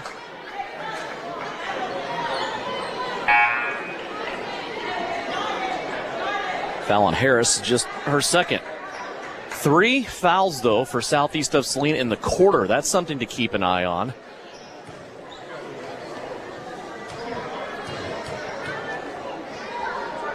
Robinson's second free throw is good. She is 4 of 4 from the free throw line, all in the fourth quarter. And she has made this a 7-point game. She will check out. Josie Schrader back in. Full court press again from Minneapolis. 2-2-1 set. Harris with it. She's going to dance everybody off as they clear out. Just token pressure that time. One-on-one now. McClure and Harris up top going at it. Maddie starts out right, spins back left, plays it to Pearson. Pearson now to Harris on the right wing. Harris to Pearson, short corner. There's a lot of players in this game for Southeast that have played a lot of minutes. This is back-to-back nights. Yeah, and you're not seeing any telltale signs of that. You wouldn't know if you didn't know. They're just, and I think maybe we put too much emphasis on this. I mean, they're athletes. They're young. They're way better shape than us. I think we often think how we would feel the day after a game. They're in way better shape than we are. Here's a turnover by Southeast of Saline. Comes up the floor now. It's going to be a pitch out to Schrader for 3, and that's a key possession for Minneapolis as Josie Schrader drops her second 3 of the night, and all of a sudden it is a 4-point game. Would we expect anything else? 2 minutes left to go. 42-38. Minneapolis with a full timeout here on KINA. The Appliance Center. It's where you go to shop for washers, dryers, kitchen appliances, furniture, pellet grills, TVs, and so much more. If you are looking for a local family-owned business, visit the Appliance Center. We're in the big red and white building on South Broadway in Salina. Come experience the Appliance Center difference. Salina Post and KINA, your home for all things Trojan. The Southeast of Saline Trojan sports stream live on the Salina Post, and you can always listen at 910 AM, 107.5 FM, or at 910KINA.com. When does normal acute pain become abnormal chronic pain? Chronic pain can be one of two types, nociceptive and neuropathic. Each type differs based on what causes it, what it feels like, and what treatments may relieve it. Neuropathic pain can often be managed by a therapy called neurostimulation or spinal cord stimulation. If you suffer from chronic pain, ask your primary care physician for a referral to the Saline Pain Clinic. Our pain specialist will discuss the right options to manage your pain. Online at SalinePainClinic.org. You're listening to Southeast of Saline Hoops on KINA. Out of the timeout, Southeast of Saline running the floor against the Minneapolis press. They'll pull up on the right-hand side. It's a two-possession game, 42-38. Southeast of Saline has it out near the scores table where Lexi Jacobson will be fouled. That will be Minneapolis' first foul. And this is the time again, Tyler, right? It's always, hey, you don't have any fouls, you better get to work. Yeah, and what do you do? Like, this is how this game is changed this year with the new foul rule. It's like all of a sudden you have a 4-point lead. However, only one team foul committed by Minneapolis. So it changes the game if you're Shauna Smith. You see another foul committed by Minneapolis. The last foul was a foul on Maggie Shoup. That was her third. This foul will go against Braylon Robinson, her second. Now they have two team fouls. And an inbounds pass stolen by Robinson. She's being chased, and the ball poked away. They're going to call a foul. Lexi Jacobson poked that ball from behind, and they're going to call a foul and put Robinson at the free throw line. Yeah, I think it happened simultaneously. The same time, Maddie Harris comes down with a hand over the arm just to distract. It's Robinson right there, but Robinson goes up strong. Even though she didn't have the basketball, she kind of continued on with the action. She gets rewarded with the foul shots. Harris picks up her second. Back to the free throw line is Raylan Robinson, and right now she continues to be perfect all here in the fourth quarter. She is 5 of 5 from the free throw line. She has a chance to make this a 2-point game.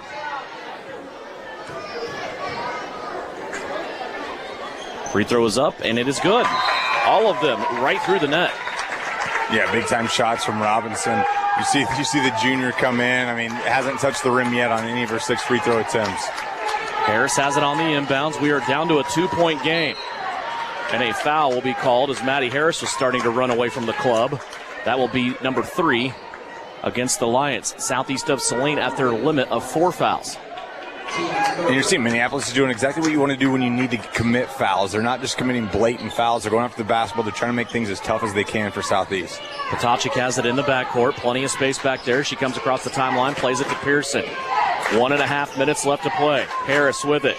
There's an alley. She's kicking it out now to Brielle Potacek. Here's Harris on the right-hand side. Your Southeast, really the only thing you're accepting is an easy shot at the rim if this defense breaks down.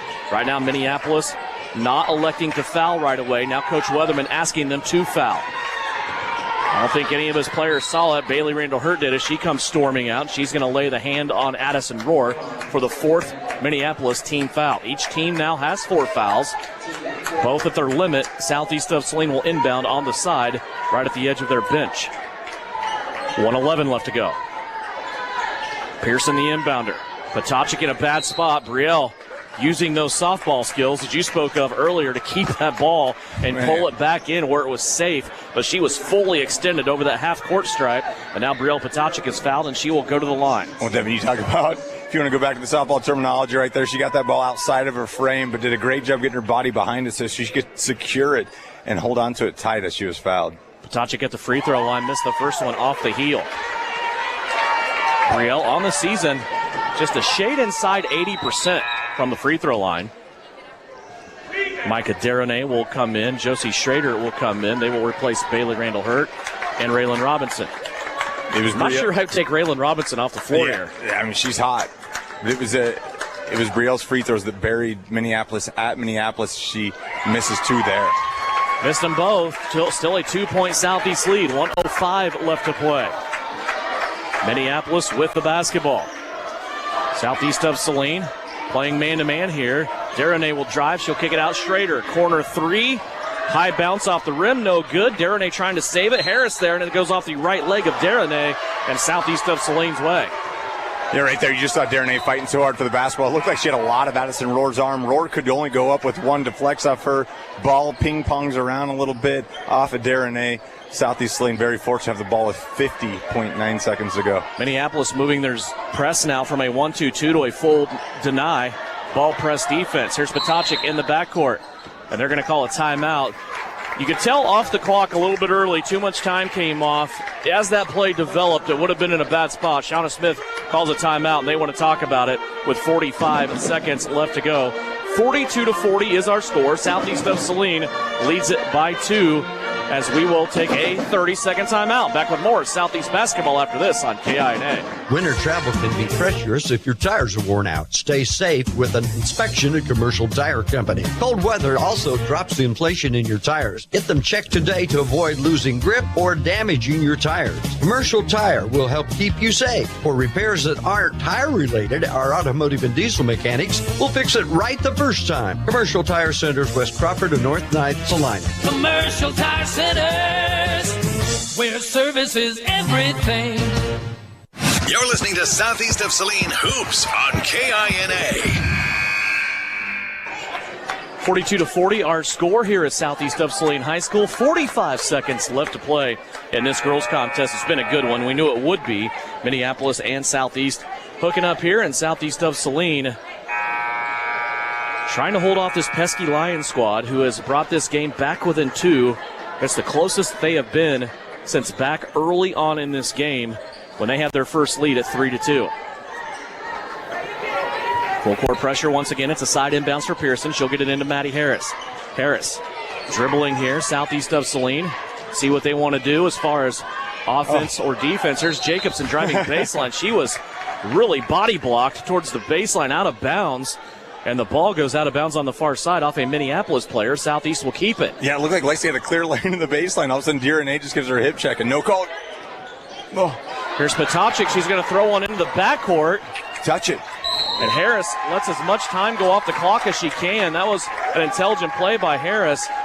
But Brielle, you could tell, stuck in the middle there of scoring or not.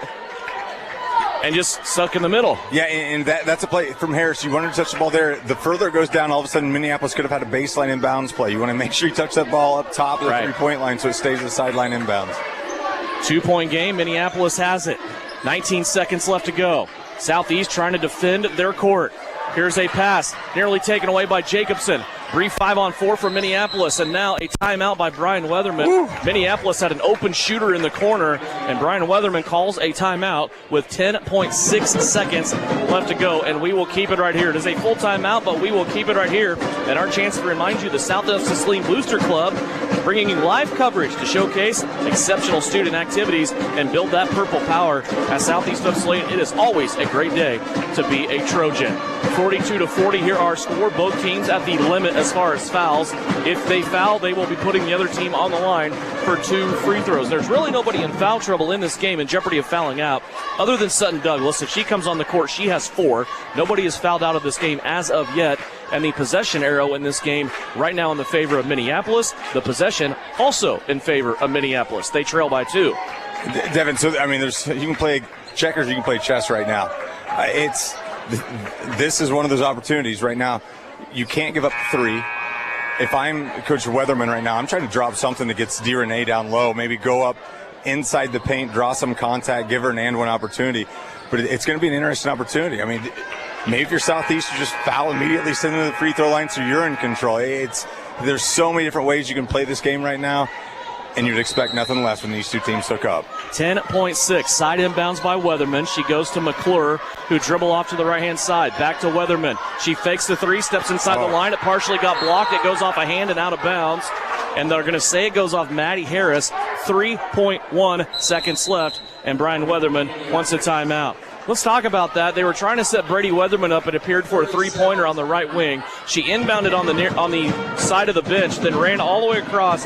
Southeast cleaned that up pretty good. Then she stepped inside, shot. It looked like it was partially deflected, and as the two teams were fighting for that rebound off the deflection, it went out of bounds. It stays with Minneapolis, but now only 3 seconds left. Yeah, so now the inbounds play is it's coming in from the baseline, so you're going to see some quick action right here, and here's where you got to be really careful if you're Southeast. Obviously, you want to play strong defense. but you can't commit a foul and give an and one opportunity. So it's either a hard foul or you got to play straight up. Worst case scenario, we're going to add on some time. We're going to play an extra 4 minutes. Crazy thing about this fourth quarter, we only have 2 field goals, 2 shots that have been made from the floor. Josie Schrader hit a 3, and also a 2-pointer by Lexi Jacobson. That is it. Southeast has only scored 2 points in the quarter. Along with the 3 for Minneapolis, they have 6 free throws to go with that. Those all came from Raylan Robinson. Robinson will be the inbounder. Shauna Smith instructing somebody to move here for Southeast. Here comes Minneapolis with it. Weatherman springs open. They go to lob to Shoop. Shoop, shot at the free throw line. Off the window. No good. Southeast will win it. Southeast of Saline's defense stands strong when their offense was faltering, and Southeast of Saline will win 42-40. They complete the season sweep of the Minneapolis Lions and get a very important win, not only in league play, but also in NCAA play. Our final 42-40 Commercial Tire Center's postgame report comes up next. We'll check final numbers for you. Also have a Vernon Jewelers Gym of the Game after a Lady Trojan victory here on KINA. Winter travel can be treacherous if your tires are worn out. Stay safe with an inspection at Commercial Tire Company. Cold weather also drops the inflation in your tires. Get them checked today to avoid losing grip or damaging your tires. Commercial Tire will help keep you safe. For repairs that aren't tire related, our automotive and diesel mechanics will fix it right the first time. Commercial Tire Centers, West Crawford and North 9th, Saline. Commercial Tire Centers, where service is everything. The Trojans are experts in precision passes, and Everhart Precision Ag are your experts in grid soil sampling. Everhart Precision Ag does all the sampling and data analysis. Shrine Bowl.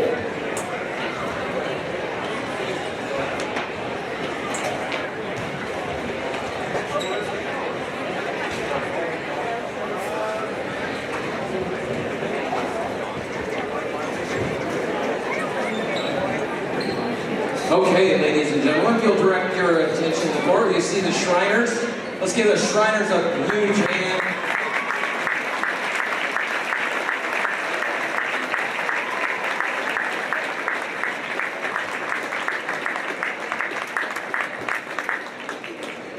Since 1974, the Kansas Shrine Bowl has showcased the top high school senior football players from across the state.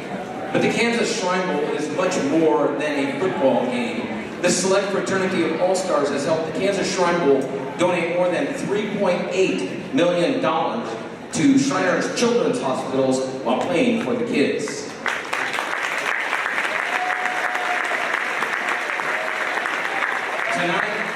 Tonight we have Shriners present from the ISIS Shriners here to extend an official invitation to senior Daniel Kerr and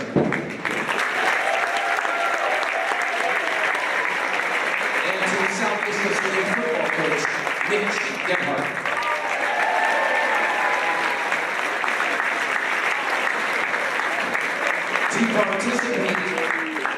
To participate in the 51st annual Kansas Shrine Bowl presented by Mammoth, this selection was a result of media voting and coach selections following the 23 football season.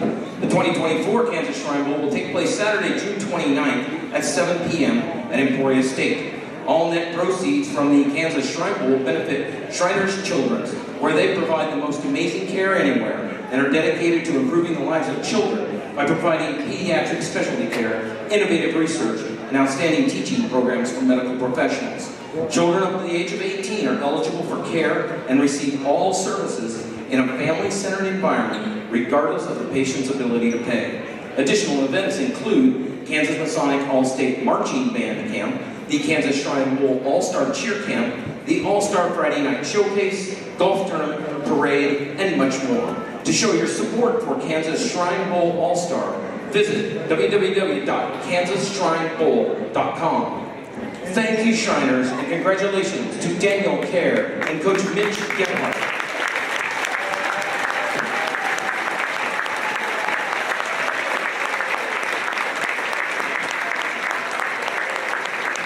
We'll all be cheering for the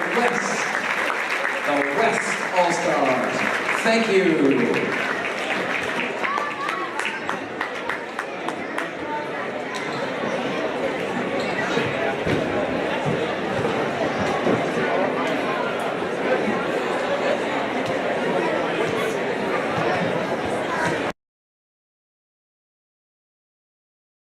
Douglas, 5 points for Brielle Potachik, 2 points for Addison Rohr, and 2 points for Reagan Duran. For Minneapolis, they were led 12 points by Macy McClure, 6 points for Josie Schrader, 5 points for Brady Weatherman, 5 points also for Maggie Shoup, and 4 points for Micah Derenay. 6 points, all from the free throw line in the fourth quarter for Raylan Robinson. For the game, Southeast of Saline, 3 of 9 from the free throw line. Minneapolis went 8 out of 12. Southeast had 11 turnovers, while Minneapolis had 10. Once again, 42-40, Southeast of Saline wins it. Tyler, in a really great game. Another good one between these two teams.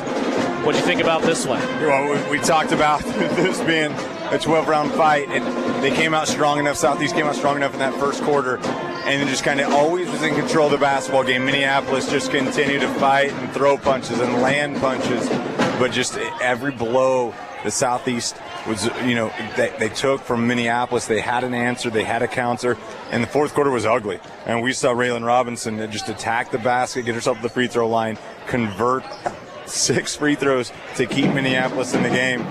But at the end of the day, it was that Southeast defense. I mean, this defense travels. I know it's a big emphasis of the Southeast teams that we've seen in all the years past when they make big postseason runs, and it seems like this defense continues to be the strong point of this team. Vernon Jewelers, gym of the game. Your guess is as good as mine. I don't know who to pick. I mean, you look at all these girls, they all contributed, and that is just within their scoring. You go at 11, a 9, 7, 6, 5. I mean, it's all right there in the scoring. You only scored 42 points, but everybody contributed on offense. Defense was really good tonight, too. Yeah, Devin, but I think it's what Lexi did early. Lexi did so many things offensively early. She was able to get out and get some buckets in transition, and then when we saw her distributing the basketball, I mean, able to get the ball to Sutton on that low block. She was able to make a few passes, kick it out. She had so many defenders coming at her. Lexi, 11 points is a quiet night for her, but she had so many people coming at her. She was able to distribute the basketball. I thought Lexi played one heck of a game. I'm not going to argue with you. Lexi Jacobson, our Vernon Jewelers gym of the game tonight in a 42-40 victory for Southeast of Saline on the ladies' side. Time now to turn the corner. Game number 2 of our doubleheader is coming up at Southeast of Saline and Minneapolis on the boys' side. When we come back, we'll revisit a conversation we had earlier tonight with head coach Bryson Flax. We are 12 minutes away from the start of this one, and it's coming up here on KINA. Looking for a local brokerage firm to help you with your Medicare, life insurance, and annuities? L&L Advisors is the #1 local Medicare supplement and insurance specialist. Medicare can be confusing. Let the experts at L&L Advisors help make sense of it. Stop by one of 3 locations in Salina or McPherson and speak to an agent about the needs of your family. L&L Advisors, main office at 717 Roach right off Crawford and in the Central Mall Salina and downtown McPherson. Based on honesty and trust, contact L&L Advisors today. Okay, Coach, thank you for your breakdown on your offense and defense. Now here's Lynell Garrettson, your real estate coach for buying and selling. Hi, fans. It's Lynell Garrettson from SalinaHomes.com, and I'm here to coach you up in your real estate game plan. Now is a great time to list your house, land, or investment. Or if you're in the buying mood, I'd love to help you find just the right real estate opportunity for you. And as always, go Trojans. Buy or sell, call Lynell at SalinaHomes.com.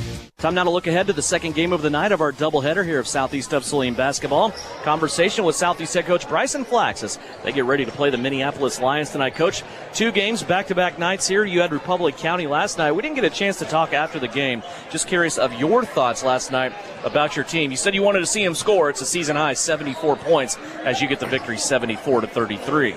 Yeah, we were actually fairly efficient offensively. We're able to make some shots early. It's crazy when you score 28 in a game and then the next night you score 27 in a quarter. It's one of those things. But we're capable. We ended up hitting some shots. We got to do it consistently, and maybe not at 27 in a quarter clip, but we're going to have to continue and be more efficient. And the thing about last night, I thought we took fantastic shots. We rebounded at a good level and were able to push the ball.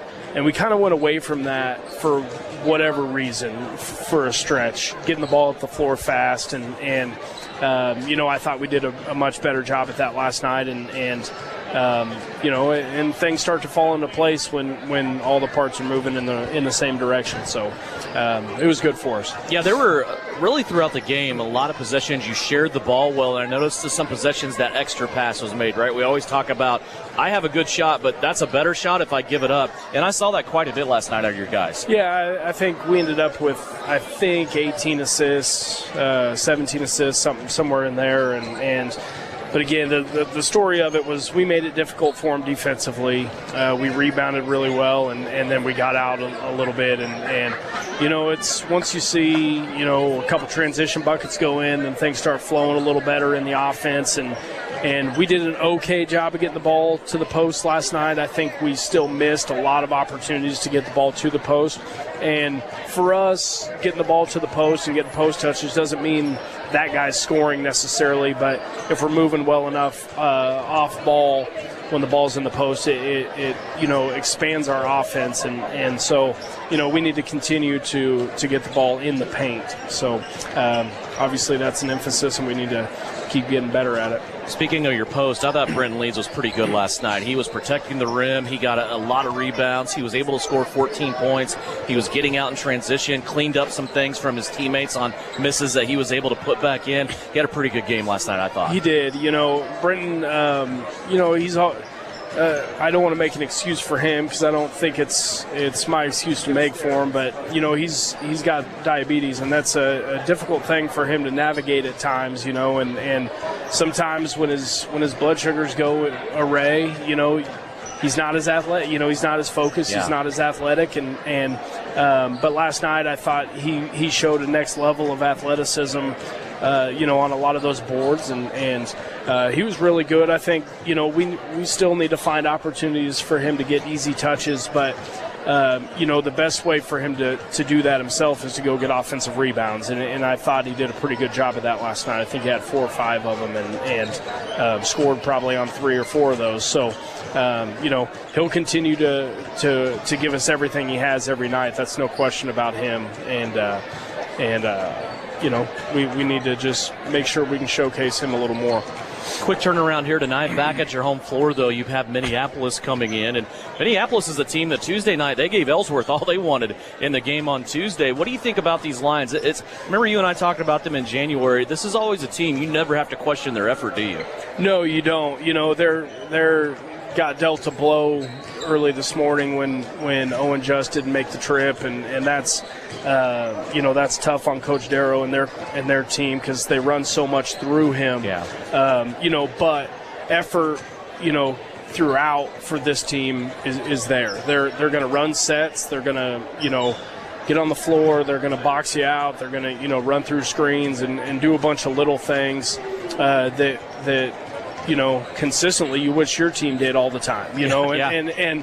And so they are going to do those things, and they are going to play hard. And to your point, against Ellsworth, they were really good defensively. They figured out what they were going to live with, and they lived with it and took everything else away early. Their problem was they couldn't score late in that game, but again, tonight's more about us. It has to be the rest of the way out has to be about us controlling what we can control. What do you want to see from your guys tonight?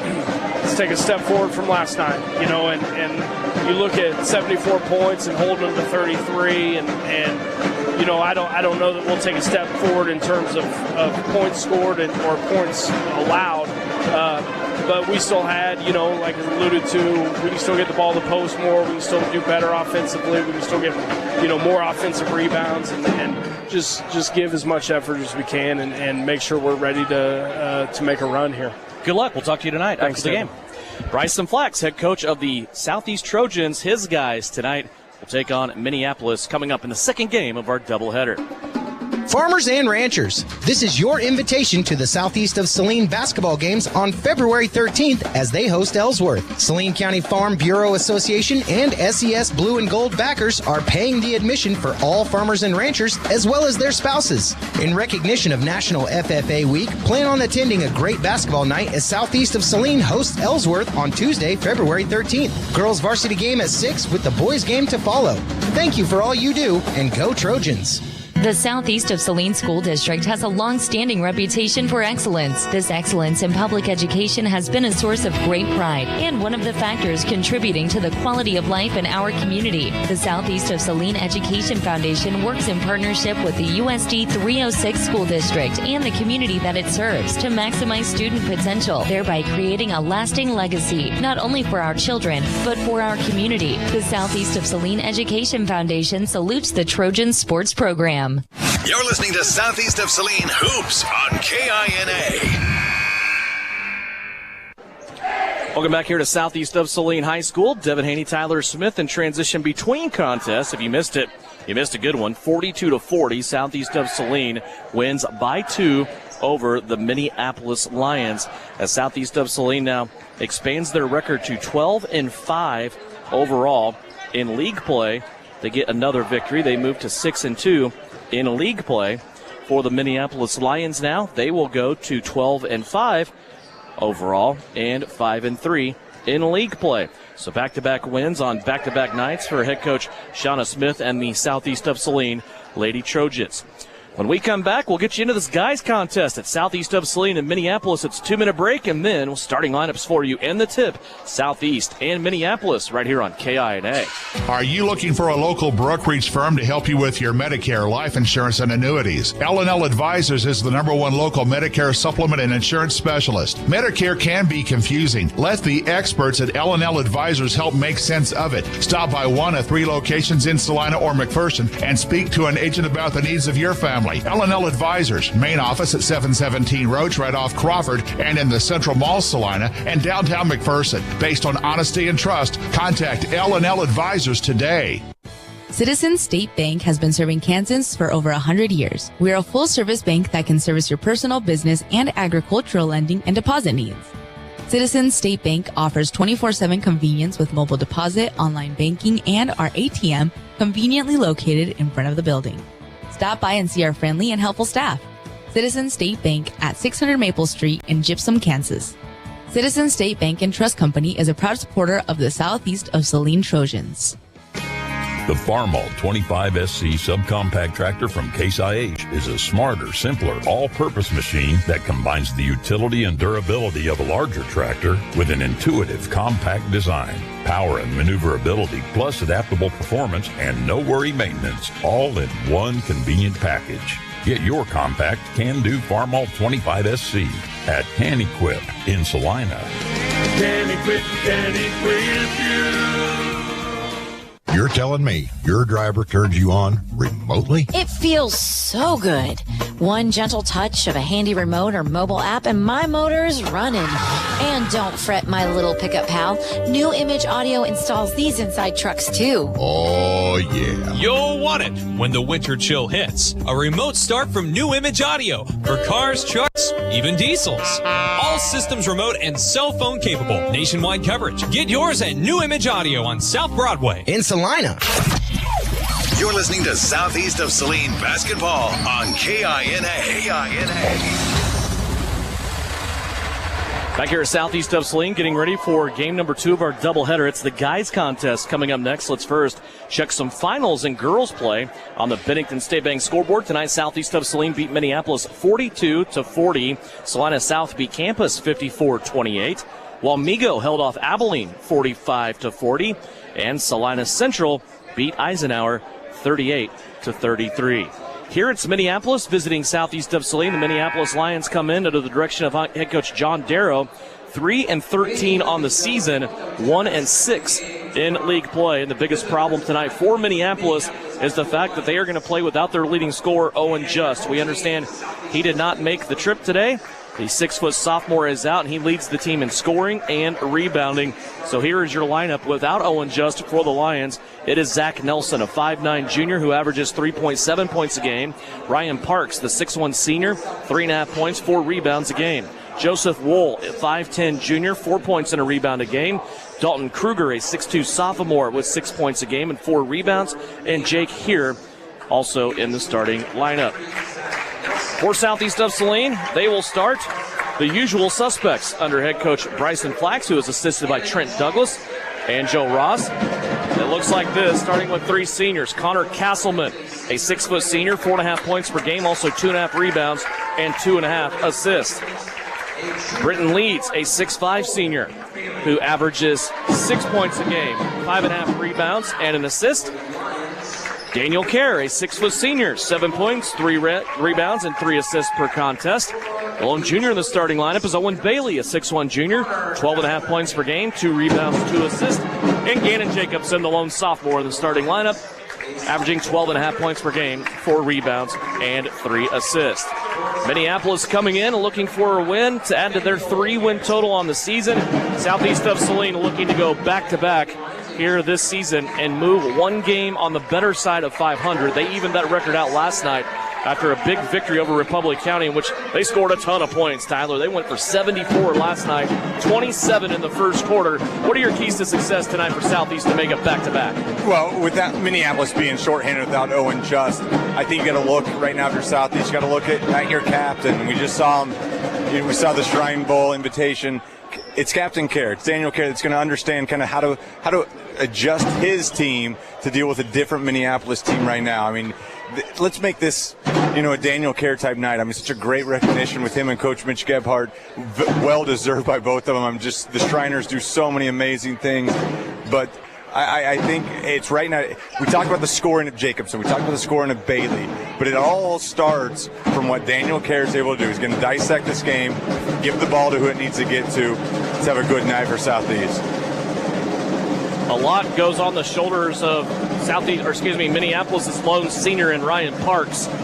He is not typically a high-volume scorer. He is more of a facilitator, more of that kind of garbage type of guy that will do anything, but he will have to pick up some slack tonight without the sophomore Owen Just, who leads the team in scoring. Ball is up, center circle. Britton Leeds will win.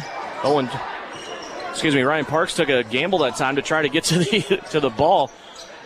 And Southeast of Saline pulls it away. First Owen Bailey 3 missed. Second look will not, as Owen Bailey opens the scoring with a 3-pointer top circle. And Devin, I love that first shot from the wing from Bailey. He knew that it was 5-on-4 because of that gamble right away. You had numbers immediately. You got an offensive board. Kick back out. Bailey knew how he missed the first one. Adjusted, drains the second one. Turnover Minneapolis. Here comes Connor Castleman with it down the left-hand side of the floor. He'll pull up on the wing. Now play it back to Daniel Kerr. Kerr whips it right. Now ends up in the corner from Jacobson to Bailey. Down low dump to Castleman. Shovel pass into Britton Leeds. He went up and he is fouled. Yeah, there's a moment right there as the foul is called on Parks. But it looked like Castleman had a wide open bucket. Just didn't realize the defense wasn't there. Dishes to Leeds. The Leeds goes up strong and draws the foul. Britton had a good night last night as Bryson Flax and I were talking in pregame, just kind of filling up that stat line. We'll see if we can get a couple of free throws here. And I'm sorry, I was wrong on the foul. They're going to call on Jake here, who I didn't think was anywhere near the play, but that's going to be big. I mean, you never want your bigs to get called for the tic-tac fouls. If there's ever a 50-50 foul, you always want to throw it on the guards because those bigs will pick up 1 or 2 as the course of the game goes on, as that second free throw's hit. They'll pick up just 1 or 2 with the normal flow of the game. It stinks when it's a guard that when it's a big guy that gets stuck with it. Good point there. 2 turnovers here for Minneapolis. Southeast right back at it. Castleman throws it up and Leeds will put it in. 2 free throws and now a 2-pointer on a field goal for Britton Leeds, as he has 4 points, and Southeast in the first minute of this game leading it 7-0.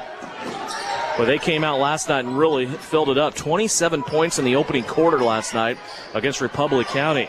Here's a leaner by Parks. That's no good. Britton Leeds, another rebound. This could be a night that Leeds just has a huge night. You're not seeing a lot of rebounds are too easy right now for him. Inside, Castleman will feed him again. Britton trying to split 2 defenders down low, and he's going to travel with the basketball, committing Southeast of Saline's first turnover. And it looked like he got the ball ready to go, but he was waiting for contact. Contact never came, and it shuffled the feet. It's a good call from the officials, and Leeds knew it immediately. Just explode up. You're the tallest, you're the most powerful player out there. Just go up with the basketball. Aiden Hessman, a sophomore, checks in for Minneapolis. Another turnover for the Lions. Southeast of Saline with it. Gannon Jacobson soaring up and in. 3 turnovers for the Lions. And Southeast has sprinted out here to a 9-0 lead, and now another turnover makes it 4 for Minneapolis. When I like this defensive pressure immediately. Like, you don't want to play around with the team. If a team's without their facilitator, without their top scorer, without their best player, you want to put the hammer on them early. And that's what Coach Flax is doing. This full court defense is really giving a lot of problems in Minneapolis early. 9-0. Not 2 minutes in yet. Here's Bailey, corner three from the left-hand side. That's no good. Castleman fighting for the rebound. It's going to be out of bounds off of Connor. It will go to Minneapolis. So the Lions will get it back here. Dalton Kruger set to inbounds here for Minneapolis. Full court press by Southeast of Saline. Kruger has trouble getting it in. It's going to be thrown into the backcourt. Leeds came up to get it, and that was the safety for Southeast.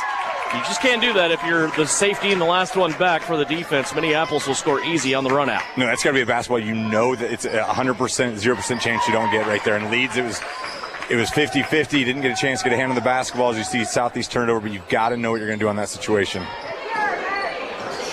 Oh.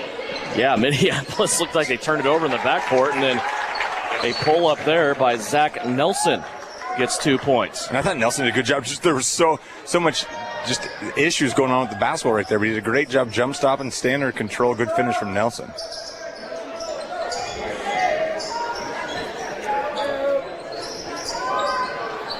Southeast working it around. It went off the rim and then up above the backboard. It's going to be whistled dead. Southeast started out here on a 9-0 run. Last two baskets now belong to Minneapolis with 5:25 left to go in the first quarter. Baseball pass down the floor, broken up by Leeds, intercepted by Kerr. Here comes Kerr back the other way. Bailey eyeballed the three. Now he's going to skip it over the defense to Jacobson. Gannon Jacobson along the baseline, back out to Kerr. Kerr will deal it left to Bailey. He'll pull a quick trigger from three. That's no good. Jacobson, though, on that backside, still saving rebounds. In the paint to Castleman. Back out to Kerr, top of the circle. 3 minutes into this one. Down low, Leeds underneath the rim, eyeballs it, lets two defenders go by, and then he scores. 6 points for Britton Leeds. And that's what you have to do if you're Southeast. Don't settle for the three. Work that defense around, tire them out. Now, obviously, a man short, as we've discussed. Get the ball to Leeds down low and see how Minneapolis is going to handle that. Owen Bailey poked one away in the backcourt that time from Joseph Wool. Went right out of bounds at John Darrow's feet. He picked it up and had a coaching moment with his youngster. You see Leeds coming out to get a quick breather, and you got Omar Calzada entering the game, and a bounce pass directly to him. Calzada might be the easiest buck he scores in his career. He just enters the basketball game and a bounce pass right to him from Minneapolis. I'd say it's Omar's birthday, the way that thing bounced right to him, and he came up with that moment of, oh, look what I found, and was able to cash it in. It's a fun way to enter the game. No I don't think he ever broke stride. No doubt, yeah. 13-4, back to a 9-point lead now for Southeast. It's Calzada, Jacobson, Bailey, Kerr, Castleman all on the floor here for Southeast of Saline as we approach the halfway mark of the first quarter. There's a ball poked away from behind. It's saved, though, by Minneapolis. It was poked away from Zach Nelson, but he was able to save that possession, play it back out to Ryan Parks. Parks looking left to Kruger, comes back to the right-hand side now to Joseph Wool. Wool backs down Kerr in the middle of the paint, now goes backdoor for a shot that is up from Zach Nelson. That's good. Nelson has 4.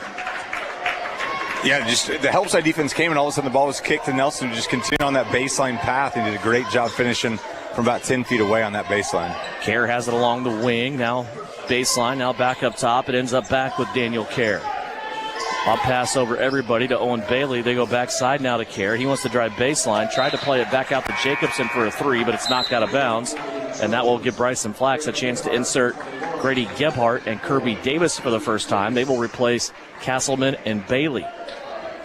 And we're seeing early subs, and we're seeing them because you want to continue the high intensity. We're talking games on back-to-back nights, but you don't want to play off. You just want to keep playing hard. Don't give these guys time to think they're tired. Just keep going hard if you're Southeast, and that's exactly what they're doing.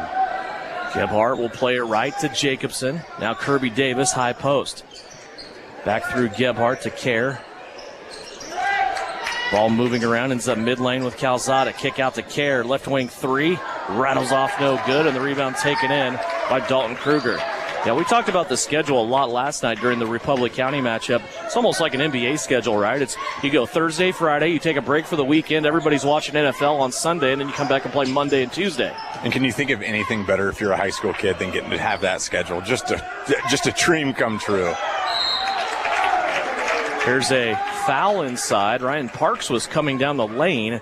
Gannon Jacobson stuck a hand on him there for the first foul for Southeast of Saline. Each team has one foul here. Excuse me, that's the second foul on Southeast and the second one on Jacobson. I must have missed the other one. Yeah, great catch from Parks. A lot of traffic right there. Goes up strong. Jacobson wisely tries to get his hand on the basketball, gets a lot of arm, but again, foul hard enough so you can't convert and get the opportunity for a three-point play as the first free throw falls.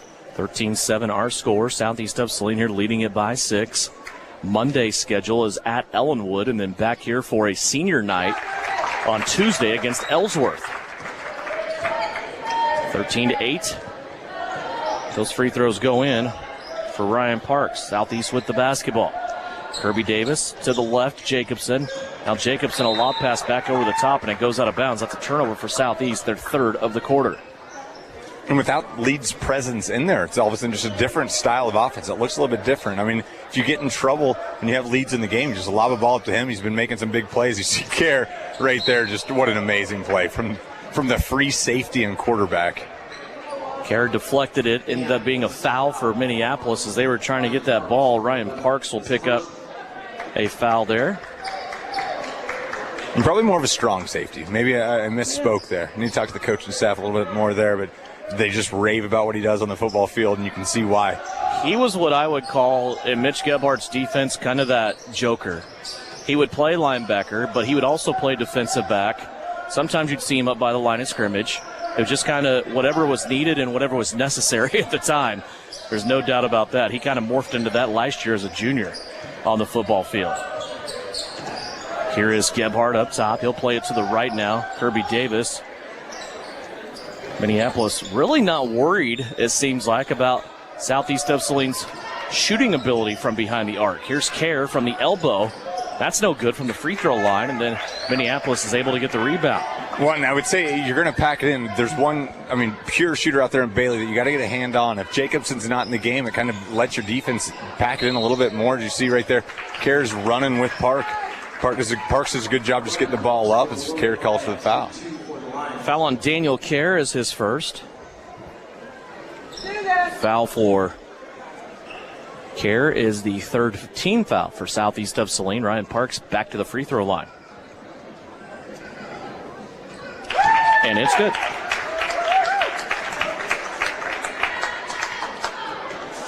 And you can see that Minneapolis, they've dropped 4 players back. Parks is the only one in the offensive side for Minneapolis. That's what you do when you don't have your gun. You're just trying to keep everybody fresh and keep them out of foul trouble. Pretty good start really here, though, for Minneapolis without Owen Just. They are back within 3 after trailing by 9, 13-10 in a 30-second timeout. We'll step aside here on KINA. Insurance is something we all need in our business, home, car, and life.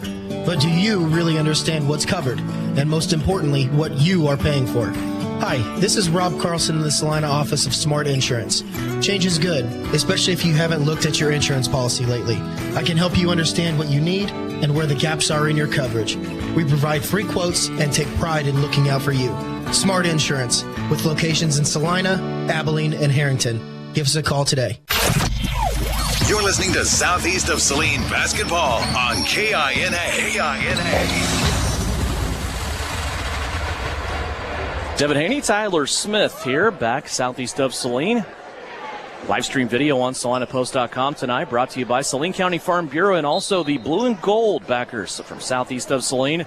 They want to remind you, coming up on Tuesday in salute of National FFA Week, free admission for all farmers and ranchers and their spouses. That's Tuesday for senior night when southeast of Saline is here at home playing Ellsworth. Lions foul on number 55, Jacob Hare. Foul on Jacob Hare. His second. He got the first one of the game. Now he gets another one. 1:51 left to go, opening quarter. Southeast of Saline has had their 9-point lead. It trimmed to 3. And Brenton Leeds back into the game. He's out there with Daniel Kerr, Gebhardt, Kirby Davis, and Owen Bailey. Bailey tried to get it in mid-lane to Kerr, and they turn it over again, much to the chagrin of Bryson Flax, who throws his head back. Yeah, and it's the unforced turnovers right now. This defense isn't doing a lot. They're trying to pack it in. It's just trying to force that basketball in. You've got to secure the basketball. You can't give Minneapolis extra opportunities. Here's a drive by Kruger. Shot up, no good. Bothered there by Gannon Jacobson. No, excuse me, that was Kirby Davis. And then taken in by Leeds. Here's Kerr off a transition for 3. That's no good. And Parks with the rebound. Well, I said Ryan Parks was going to have to do a little extra tonight, and so far I think he's doing that. Yeah, he's been everywhere. We've seen him grab some big defensive rebounds. He's doing a lot offensively as well, and he's getting himself to the free throw line. Here's Parks taking the drive. So he tries to get to the rim here on Kerr, and they're going to have Kerr with a body check for Daniel Kerr. That'll be his second foul and the fourth team foul for Southeast of Saline. They're at the limit here in the first quarter with a minute left. Yeah, we saw Parks do the exact same thing on the other side of the basketball floor earlier. He goes baseline, and Kerr's trying really hard to stay in front of him and just can't. Gets the body into him, and Parks is smart enough to try to get to the basket, had a good angle, and he's got the basketball staying with Minneapolis. Minneapolis will inbound it. Parks splits two defenders, but then misses the shot. Boy, all the hard work was done getting ready to those defenders, and then he was kind of wide open, point-blank range there at the rim, and just couldn't get the shot to go down. Then a quick foul there against Minneapolis. Yeah, it's one of those, sometimes you do so much offensively, your body kind of gets turned around. You spin here, you do this, you do that. It's a little bit different of a shot opportunity than you're normally used to. And you just saw he kind of looked out of whack, missed the wide open shot. Inside a minute, Southeast has it back. Their lead once again has been trimmed down to 3, so they have led the whole way. Here's Kirby Davis for a 3. Speaking of 3, Kirby Davis nails one from the right wing. And with Minneapolis just packing it in, if you're going to get wide open shots, you step into them and hit them. It's a great job from Davis. 16-10 now, half a minute left to go in the first. Southeast of Saline doubles their lead on that shot from Davis. Wohl looking inside at Parks. Parks still being guarded there by Daniel Kerr. He remains on the floor with those 2 fouls. Clock down to 14. And now a double dribble violation. You know, Minneapolis started this game with a rash of turnovers. That led to that big lead by Southeast, but since then they've cleaned it up. Yeah, they have, but that's just one of those turnovers. Give all the credit to Grady Gebhardt right there. He's with the utmost respect, I say this in the best way, he's just a little gnat. Like, he's just there. He's going to be in your hip pocket the entire time. There's no such thing as just easily dribbling the basketball, and Grady's in the picture, and he's guarding you, and right there did a good job turning the Minneapolis ball handler over. 10 seconds left. Gebhardt to Bailey to Davis, left-hand side. They play it over the top. Gebhardt on a screen. Bailey lets it go from 3. Still some time left. Davis with it. And Kirby Davis came from the left wing, went all the way underneath the basket, got the rebound, and then was quick enough to get it back up and get fouled with 9/10 of a second left. Nice play there on the hustle by Kirby Davis. Yeah, and Davis had to jump so high to get the rebound, but he was smart enough to gather, had a quick glance at the clock, understood he had time to go back up with the shot, didn't force anything stupid, hits the first free throw, but just a heady play from the senior. 4 points now after he made the first free throw. That foul on the way. Dalton Kruger, that's his first. Second free throw. Kirby got 1 of 2, and that'll be the end of the quarter. Southeast of Saline, after having their lead trimmed down to 3, they're up by 7 at the end of 1. 17-10 is our score. You're listening on KINA and watching live stream video, free of charge on SalinaPost.com. When does normal acute pain become abnormal chronic pain? Chronic pain can be one of 2 types, nociceptive and neuropathic. Each type differs based on what causes it, what it feels like, and what treatments may relieve it. Neuropathic pain can often be managed by a therapy called neurostimulation or spinal cord stimulation. If you suffer from chronic pain, ask your primary care physician for a referral to the Saline Pain Clinic. Our pain specialist will discuss the right options to manage your pain. Online at SalinaPainClinic.org. Farmers and ranchers, this is your invitation to the Southeast of Saline basketball games on February 13th as they host Ellsworth. Saline County Farm Bureau Association and SES Blue and Gold backers are paying the admission for all farmers and ranchers as well as their spouses. In recognition of National FFA Week, plan on attending a great basketball night as Southeast of Saline hosts Ellsworth on Tuesday, February 13th. Girls varsity game at 6 with the boys game to follow. Thank you for all you do, and go Trojans. You're listening to Southeast Trojan Hoops on KINA. Remember tonight, the high school basketball scoreboard show comes your way for a full hour, 10 until 11 o'clock here on KINA. Scores and game reps from across the state of Kansas as we recap another busy week of basketball. It's brought to you by Home Automotive Centers in Abilene and Salina and the Salina Surgical Hospital. 17-10, Southeast of Saline leads it after 1 full quarter of play. Minneapolis has the basketball to start second quarter. The way this thing started out, Tyler, I thought it would be a really long night for Minneapolis, but they've done a good job kind of gathering themselves up and reorganizing and getting back in this game. Yeah, their half-court offense, they've just slowed everything down. Once they get the ball, once they break that press, they've done a good job just slowing it down and getting in control. You see a big-time 3 right there from Wohl. Joseph Wohl has a 3-pointer, and it's back to a 4-point game. Southeast of Saline has it on the court is Kerr. Also Bailey, Leeds, Castleman, Jacobson for Southeast of Saline. Kerr, high post entry there to Castleman. He takes a bounce, gets in the middle of the defense, kicks it out now to Owen Bailey on the right-hand side. Bailey along the baseline. 1 foot on the three-point line. Leeds will launch a three. That's no good. He hit a tray last night in the win against Republic County. There's Bailey now lobbing it back in front of the Minneapolis bench to Kerr. Now back to Castleman. He takes a one-dribble drive back out to Bailey for three.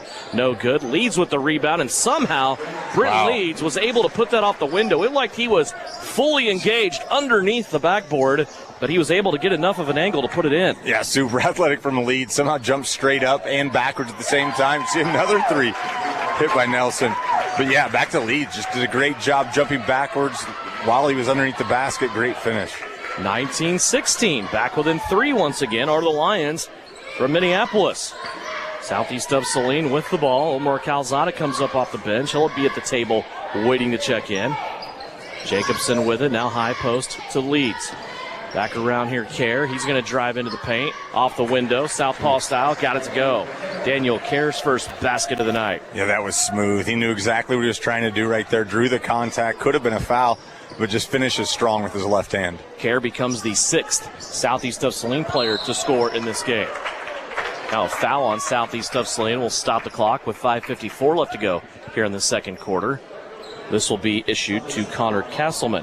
Yeah, Castleman did a great job just pestering the ball handler right there, and then just gets beat up by a little bit. All of a sudden there's contact with the body. Good call from the officials, but just making every single possession difficult. It's exactly what you need to do if you're Southeast. Again, just wear Minneapolis down. Just go, and just continue to play hard defense. Omar Calzada checks in for Britton Leeds. He scored on his first touch tonight. Somebody gave him a present for a layup. Still the darnest thing I think I've seen. That was crazy. He was just ran right up the bench into a layup. And it was Minneapolis ball, too, when that happened. Here's a shot put up by the Lions. They're going to keep it here on their offensive end and reset the offense. 21-16. Minneapolis will work it around. Ryan Parks now up top. He's trying to get folks organized. Now he's going to drive left-hand side. Splits two defenders. Can't get the layup to go down. Rebound. Calzada up the floor to Kerr. Kerr, little hesitation dribble. Gets underneath the basket. Tries to muscle it up. And a foul will be called. Daniel Kerr will go to the free throw line. Yeah, great move from Kerr. Just going to that baseline. It looked like he had zero room, zero space, but he had a lot of Minneapolis defenders around him. Just goes up strong, and Minneapolis had nothing to do with it. I mean, there was a lot of body, a lot of hands, and Kerr's just super strong, able to get the shot up. First free throw is up and good. Freshman Braden Johnson on the foul. Second free throw, good as well. 5:09 left to go, second quarter. 23-16, Southeast of Saline back leading by 7. Zach Nelson over in the corner to Joseph Wool. He opened the quarter with a three-pointer over in that side. Here's Ryan Parks now on the drive. He'll stop mid-lane. Shut off there by Kerr. Play it back out. Nelson's three. That's no good. Jacobson on the rebound. Here comes Gannon Jacobson up the floor. Kind of a crazy pass to Bailey. Bailey, though, was able to save it. Then he pulls up on the baseline for a short jump shot that is no good out of the short corner. Ryan Parks has it back as we approach the halfway mark of the second period. Devin, Ryan Parks is fun to watch. It's like he knows his limitations. We're not seeing him force a lot of outside shots. He's a really hard-nosed defensive player, and when he gets the ball offensively, he knows that his best game is to drive. Ball on the floor. Connor Castleman down to try to save it for Southeast of Saline, along with Braden Johnson from Minneapolis. They will tie it up, and the arrow will go to Southeast of Saline. That gives Bryson Flax a chance to put Isaiah Kerr into the game, and Isaiah will have to wait until after the timeout.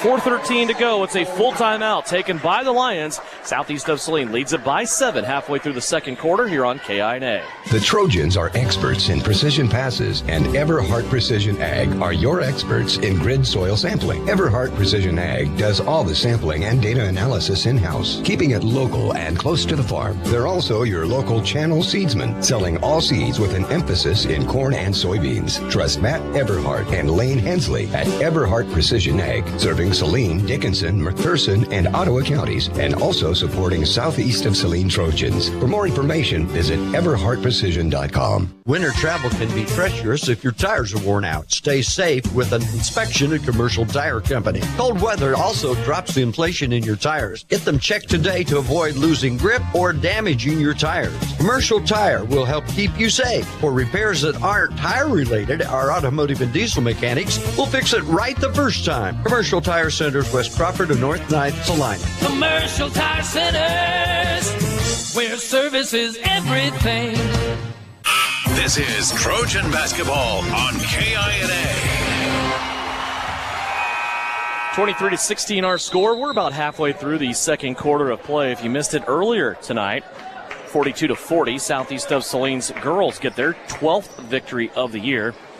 6-2 now in league play. We'll talk to Shauna Smith coming up at halftime of this contest. Here it's 23-16, kind of a back-and-forth battle, though southeast of Saline has led the whole way. Their biggest lead in the first part of the first quarter was 9 points. Then Minneapolis came charging back, got it within 3. Southeast led by 7 at the end of 1. Then Minneapolis came back, got it within 3. And now southeast of Saline back up by 7 with the basketball. Kerr with it on the left-hand side. I should say Daniel Kerr because Isaiah is out there now too. Isaiah Kerr up top. Kind of running the point position here in this offense. Castleman's high post. Calzada's low post. Castleman now they jump pass to Kerr, who gets to the glass on the left-hand side and scores. Nice two-man game there between Castleman and Daniel Kerr.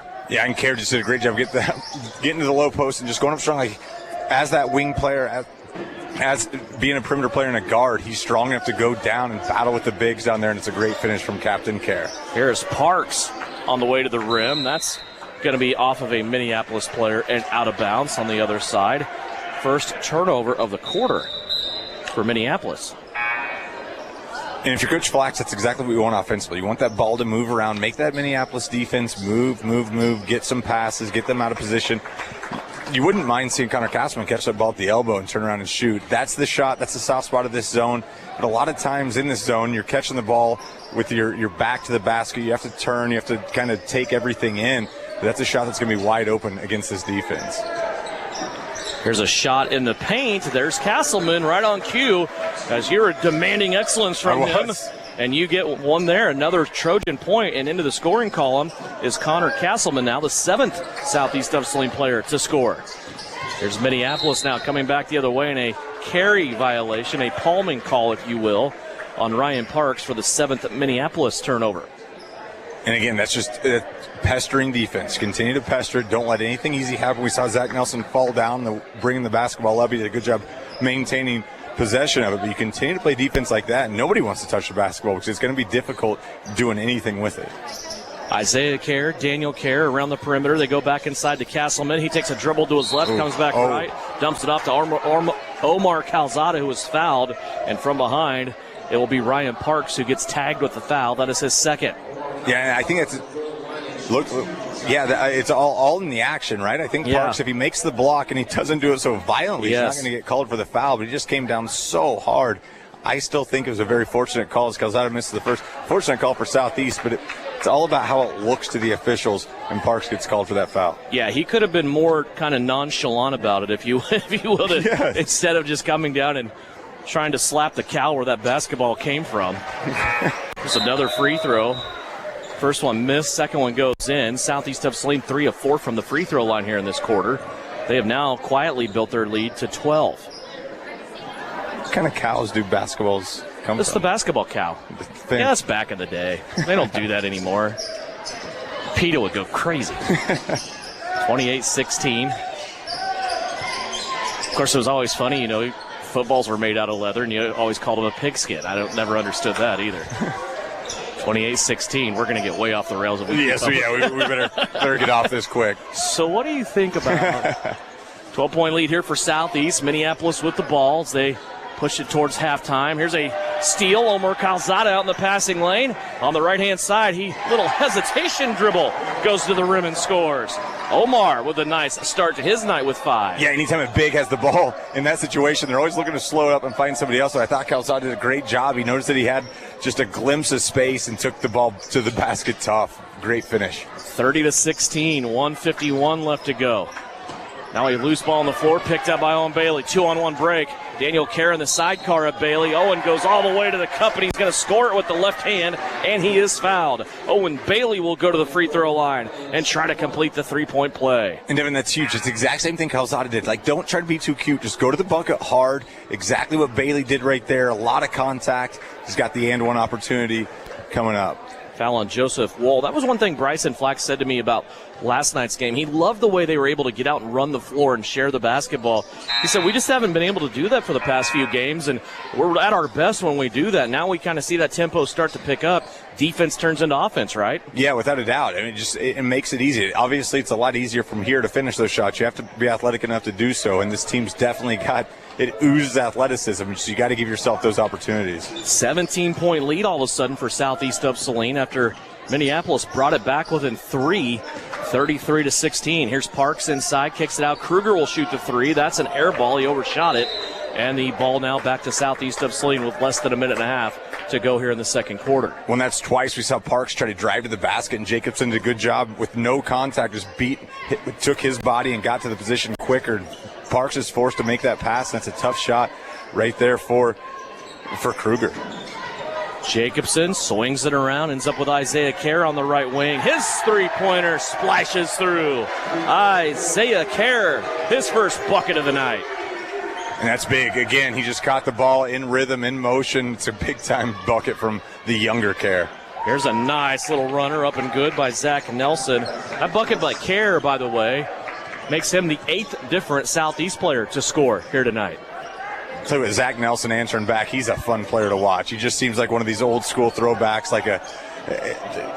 he looks like he would fit in nicely like in an Indiana uniform back in the Bob Knight days. I mean, just hard-nosed, does everything fundamentally correct. He's having a good game tonight for Minneapolis. And the direct correlation there is the pants in the warm-ups worn by Minneapolis yes. and Indiana. There you go. Same thing. Full circle. Yes.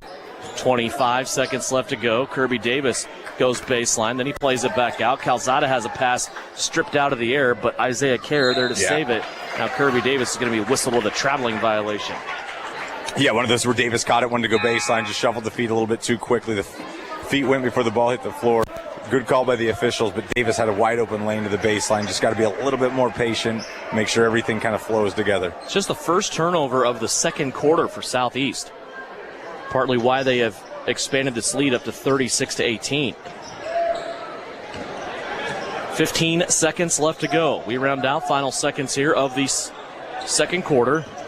Minneapolis with the ball stolen away. Britton Leeds. Here comes Leeds down the middle of the lane, and he's going to be fouled hard from behind by freshman Braden Johnson. Johnson came over the top and also had a hand buried in the back. And hopefully Leeds is okay. He's at the base of the pad there. That is one thing I love about this gym. You go into some gyms, and there's a pad that's about 2 feet wide. The pads here at Southeast of Saline go from corner to corner, almost. And it looked like they're going to call Johnson with the flagrant. I thought it was a really just good basketball play from Johnson. He was making sure there wasn't an easy bucket from Leeds. Going to whistle him for it, so you're going to get 2 free throws from Leeds before you get the basketball back with 6 seconds to go. Brenton will step to the free throw line. 8 points so far. He had 6 of them in the first quarter, and his first free throw is up and good. Southeast will get this ball back here with 6 seconds left to play. Britton's second free throw on this trip, also good. He's 4-4 from the line. And always a little bit different when you're shooting those free throws without people in the lane. Like all of a sudden it's nobody's there. You're just in an empty lane, but good job from Leeds to hammer both those home. Timeout Southeast of Saline. Timeout Southeast of Saline. It will be a full timeout with 6 seconds left. They lead it by 20. We're back to close out the half after this on KINA. Knopf Auto and Truck Accessories. Everything to bling out your ride in one place, including top quality lift kits, wheels and tires, bumpers, Jeep accessories, fender flares, bed covers, bed liners, step bars, even custom painting. Knopf Auto is the and soil dealer and has many synthetics and filters in stock. Visit Knopf Auto on Facebook for specials, great ideas, and let them make your truck stick out in a crowd. Knopf Auto and Truck Accessories, supporting the southeast of Saline Trojans. You're telling me your driver turns you on remotely? It feels so good. One gentle touch of a handy remote or mobile app and my motor's running. And don't fret, my little pickup pal. New Image Audio installs these inside trucks too. Oh, yeah. You'll want it when the winter chill hits. A remote start from New Image Audio for cars, trucks, even diesels. All systems remote and cell phone capable. Nationwide coverage. Get yours at New Image Audio on South Broadway. In Salina. You're listening to Southeast of Saline Hoops on KINA. 6 seconds remaining, coming out of a full timeout. Southeast of Saline leads it by 20. And obviously something working here that Coach Flax thinks needs to be polished up. They're going to go to Bailey, back to Jacobson. Three-pointer on the way, and the timeout pays off. A three-pointer for Gannon Jacobson, and we are at halftime. 41-18, our score when we hit the break. It's brought to you by Knopf Auto and Truck Accessories.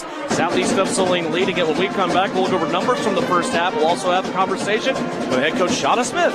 It's all coming up when we come back here at halftime. Southeast of Saline leads Minneapolis 41-18 here on KINA. Knopf Auto and Truck Accessories. Everything to bling out your ride in one place, including top quality lift kits, wheels and tires, bumpers, Jeep accessories, fender flares, bed covers, bed liners, step bars, even custom painting. Knopf Auto is the and soil dealer and has many synthetics and filters in stock. Visit Knopf Auto on Facebook for specials, great ideas, and let them make your truck stick out in a crowd. Knopf Auto and Truck Accessories, supporting the southeast of Saline Trojans. Okay, Coach, thank you for your breakdown on your offense and defense. Now here's Lynell Garrettson, your real estate coach for buying and selling. Hi, fans. It's Lynell Garrettson from SalinaHomes.com, and I'm here to coach you up in your real estate game plan. Now is a great time to list your house, land, or investment. Or if you're in the buying mood, I'd love to help you find just the right real estate opportunity for you. And as always, go Trojans. Buy or sell, call Lynell at SalinaHomes.com. This is the Trojan Halftime Report. Coming up, a first half recap. Shot at the horn! Stats, interviews, and a look at other area games. Now, let's get back to the gym for Trojan Halftime on KINA. Back here at Southeast of Saline, halftime of the boys contest. It's 41-18. Southeast had their lead shrunk down to 4 points at one time, but then finished the half strong. They went to 30-18, up by 12, and then continued on now 41-18 here at the break. And our opportunity to talk Southeast of Saline girls basketball. Head coach Shauna Smith joins us now. And Coach, congratulations. You go back-to-back nights with wins here on your home floor. You get a victory 42-40 over the Minneapolis Lions. And we knew this would be the case. We knew it would be a great game. But, boy, your girls played awfully well, especially early on. They were getting out, they were running the floor, they were turning defense into offense, and really some early three-point balls by Minneapolis kept them in this game. But you had a 9-point lead at the end of the first quarter. What did you think about your start? I thought, I thought we did come out really well. I thought we just defended the heck out of them for 32 minutes tonight. Like I said, we did let those couple threes go in there early in the game, but we fixed that. After that first quarter, we got through and kind of what we knew we needed guard. We needed to get out there a little harder. Continue on in the second quarter. You built a lead 30-19 at halftime. I just like the way that you were playing in this game. Like I said, it was, of course, a different pace than last night, but it was also a pace that was under control. This game had a little bit different temperature than the first one that you played in January. There was a lot of turnovers in that game. You guys kept your turnovers in check tonight, as did Minneapolis, and it's just like the girls were intent on running offense and looking for each other, and there was a really good game plan in place. It looked like they executed it pretty well. Yeah, we told them it's kind of that they're going to want to get up and down the court, and so we wanted to make sure that we like to do that too, but we want to pick and choose when we want to do that. We don't want to get up into a running game with them. And so, like I said, we got up and down the court when we had our chances, but then we also slowed down and ran some offense, and I thought we did a really good job of running some zone offense here tonight. Did a really good job of getting the ball inside there, making them change something. Okay. So I just thought we did a good job all through the night. You're right. You played not only some zone offense, you also played some zone defense. We've seen more and more of that out of your team here lately. And in some high-low entries, we've seen that develop since basically the midseason tournament where Lexi Jacobson is real comfortable passing down low. She got Sutton Douglas into a couple of baskets. Sutton returned the favor at one point and got it back to Lexi for a two-pointer. But just really a lot of good sharing of the basketball and being patient, not forcing a lot of shots. I would agree. And I thought we did a really good job of that. And I'm excited to see when I do the stats here how many assists we had tonight. Just kind of did those things, and we moved the ball, and we made them adjust their defense then how they're going to guard us. I just thought we did an excellent job, and we had talked about that. We talked about it. We did a little walkthrough today when we talked about what we need to do that way. Take a 9-point lead into the fourth quarter, then your offense kind of hits a wall. But this is a little bit because of the way you were playing, too. You had that lead. You made the clock your friend. Minneapolis was able to hit a three-pointer. There was only 2 field goals in the fourth quarter. They had a two-pointer, or they had a three-pointer. You had a two-pointer. There were 6 free throws in there by Raylan Robinson, who came off their bench. And it was just kind of who would be there at the end. It was a classic Southeast Minneapolis game there at the end, and you were able to hold them off. Talk about the finish of this game. Not only did you have to make a stop on defense, you had to make 2 stops there, didn't you? And I don't expect anything different from those girls out there. Yeah. They do a really good job of playing together and getting after it, and we talked about it, like we were going to get up and switch all screens full tight, and we made them have a tough shot. We told them, like a foul wasn't going to solve the problem. We just had to play tight defense, and I thought we did a really good job for both those possessions. Is this the best that you've played so far this year? I'm just kind of thinking about some games. I mean, it's got to be up there in the top 5. I would agree. Just something like for the full 32 minutes. Yeah. We did have some, we didn't score, but we also played defense at the other end. There those last few minutes of the game there. But I thought we did a pretty complete game. Busy time. You get back-to-back wins last night and tonight. Now that we're going to turn around Monday and go to Ellenwood. Coach, enjoy your weekend. Congratulations on the wins. Thank you. Jonna Smith, head coach of the Southeast of Saline Lady Trojans. Her girls tonight get a victory 42-40 over the Minneapolis Lions. Minneapolis goes to 12-5 on the season. 2 of those losses have come to Southeast of Saline. So good job there by the Trojans getting another victory over the Minneapolis Lady Lions. Here at halftime of the boys contest, it's 41-18 our score. Southeast of Saline up big. When we come back, we will go over stats from the first half and also get you ready for third quarter action. It's a 3-minute timeout as we go through halftime here on KINA. Farmers and ranchers, this is your invitation to the Southeast of Saline basketball games on February 13th as they host Ellsworth. Saline County Farm Bureau Association and SES Blue and Gold backers are paying the admission for all farmers and ranchers as well as their spouses. In recognition of National FFA Week, plan on attending a great basketball night as Southeast of Saline hosts Ellsworth on Tuesday, February 13th. Girls varsity game at 6 with the boys game to follow. Thank you for all you do, and go Trojans. The Bennington State Bank proudly supports local sports and wants each student to know that their hard work and talent is noticed and appreciated. At Bennington State Bank, they care about local communities and are committed to fostering long-term relationships through the delivery of excellent customer service, integrity, and fairness. From helping local businesses to supporting community youth and nonprofits to helping you purchase your dream home or invest in your future, Bennington State Bank is here to help. Give them a call to experience exceptional banking with hometown service. Bennington State Bank, your trusted hometown bank. Member FDIC. Maybe you don't play quarterback or make the highlight reel. Maybe you're not a high school athlete anymore. But just like an athlete, you can get first-class orthopedic care from Saline Ortho. Their doctors and staff strive to get you back to an injury-free, pain-free life as quickly as possible. Saline Ortho has a doctor on call 24/7 for all orthopedic injuries. So next time you're injured, trust the experts at Saline Ortho. Your voice, your choice, past, present, and future. See them online at salineortho.com. You're telling me your driver turns you on remotely? It feels so good. One gentle touch of a handy remote or mobile app and my motor's running. And don't fret, my little pickup pal. New Image Audio installs these inside trucks too. Oh, yeah. You'll want it when the winter chill hits. A remote start from New Image Audio for cars, trucks, even diesels. All systems remote and cell phone capable. Nationwide coverage. Get yours at New Image Audio on South Broadway. In Salina. Frisbee Construction is a service organization for the commercial grain industry dedicated to giving you the best in planning, the best in quality, and the best of workmanship, and overall the best value for your dollar since 1949. Frisbee Construction specializes in new construction as well as remodel and repair of grain handling facilities throughout the Midwest. Frisbee Construction Company in Gypsum has emergency crews available as needed. For more information, go to frisbeeinc.com. You poured your heart and soul into the holidays. Then you poured everything else down the drain. Now a bit of post-holiday depression and that terrible, horrendous smell. What is that? That is your septic system backing up into your home, drains, and lives. If you haven't had your septic system pumped out and cleaned in the last 3 years, you are asking for trouble. Call Saline Septic Service today, and we'll make sure you're ready for all things that need to drain. And stay there. Saline Septic Service. Call us today before it's too late. You're listening to Southeast Trojan Hoops on KINA. Back here at halftime, brought to you by Knopf Auto and Truck Accessories. 41-18 is our score. We're scoring from that first half. Southeast of Saline with 8 different players to score, led by Britton Leeds with 10, 6 for Daniel Kerr, 5 for Gannon Jacobson, and also Omar Calzada. I skipped over Owen Bailey with 6.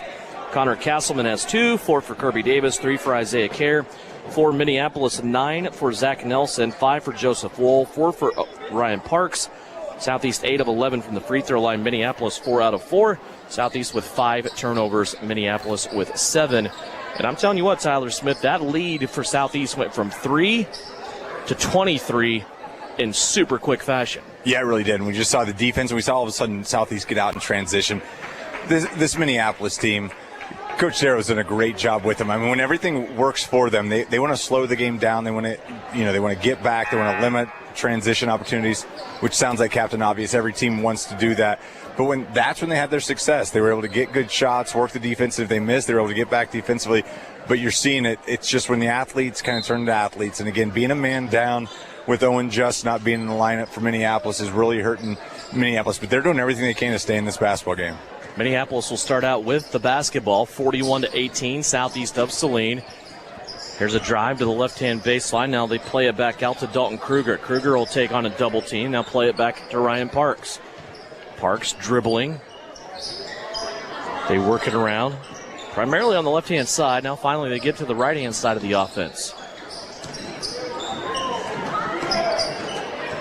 Minneapolis has been pretty methodical on their offensive possessions tonight, trying to get some good looks. And here's a strip by Gannon Jacobson. He takes it away and plays it to Daniel Kerr. Yeah, it's a good job from Jacobson. Sees a loose ball on the floor, dives on it. And I love it when a player is able to dive on the basketball and avoid getting it tied up, because it just steals a possession right there. Kerr, mid-lane, floats out to the three-point line, left-hand side. Now a skip pass to Jacobson. He goes to Bailey. Owen Bailey for 3. That's no good. Britton Leeds trying to save it for Southeast, and he does. It's knocked out of bounds by Ryan Parks. Yeah, this is one of those situations you don't want to rely on that three-point shot, right? You're up 41-18. Now you really want to work and just drive the nail home, drive the nail in the coffin, get the ball down low to Leeds, and put this thing to bed. 41-18, still looking for our first points here in this third quarter. Connor Castleman drives in mid-lane with a runner. That's no good from the southpaw. And the rebound knocked over to Ryan Parks, who will bring it up the floor from Minneapolis. Parks, nice little crossover back and forth. Now he's going to be shut off by Kerr, low block. Back out top of the circle to Nelson. Nelson guarded by Jacobson, gets mid-lane, and he's shut off there. Now another poke and a steal. Gannon Jacobson got it away from him. Owen Bailey will take the basketball up the floor quickly to Castleman. Castleman will skip it back to Jacobson, now to Bailey. Owen Bailey gets into the paint, lost it, but somehow leaves it off for Britton Leeds, and Leeds will score. Boy, Owen Bailey got stripped of that basketball, just never really gave up on it. Was able to tip it down to Leeds, who was standing on the left block. Yeah, really good awareness, just knowing where your big guy is. If the ball's loose, just tap it that way. He did it. What a great safeguard that Leeds was. Great finish from Leeds. Kruger plays it right-hand side to Zach Nelson. 43-18 our score, and a timeout called by John Darrow on that Minneapolis bench. So 30-second timeout. We will step away. 5:55 left to go. Third quarter. Southeast up big here on KINA.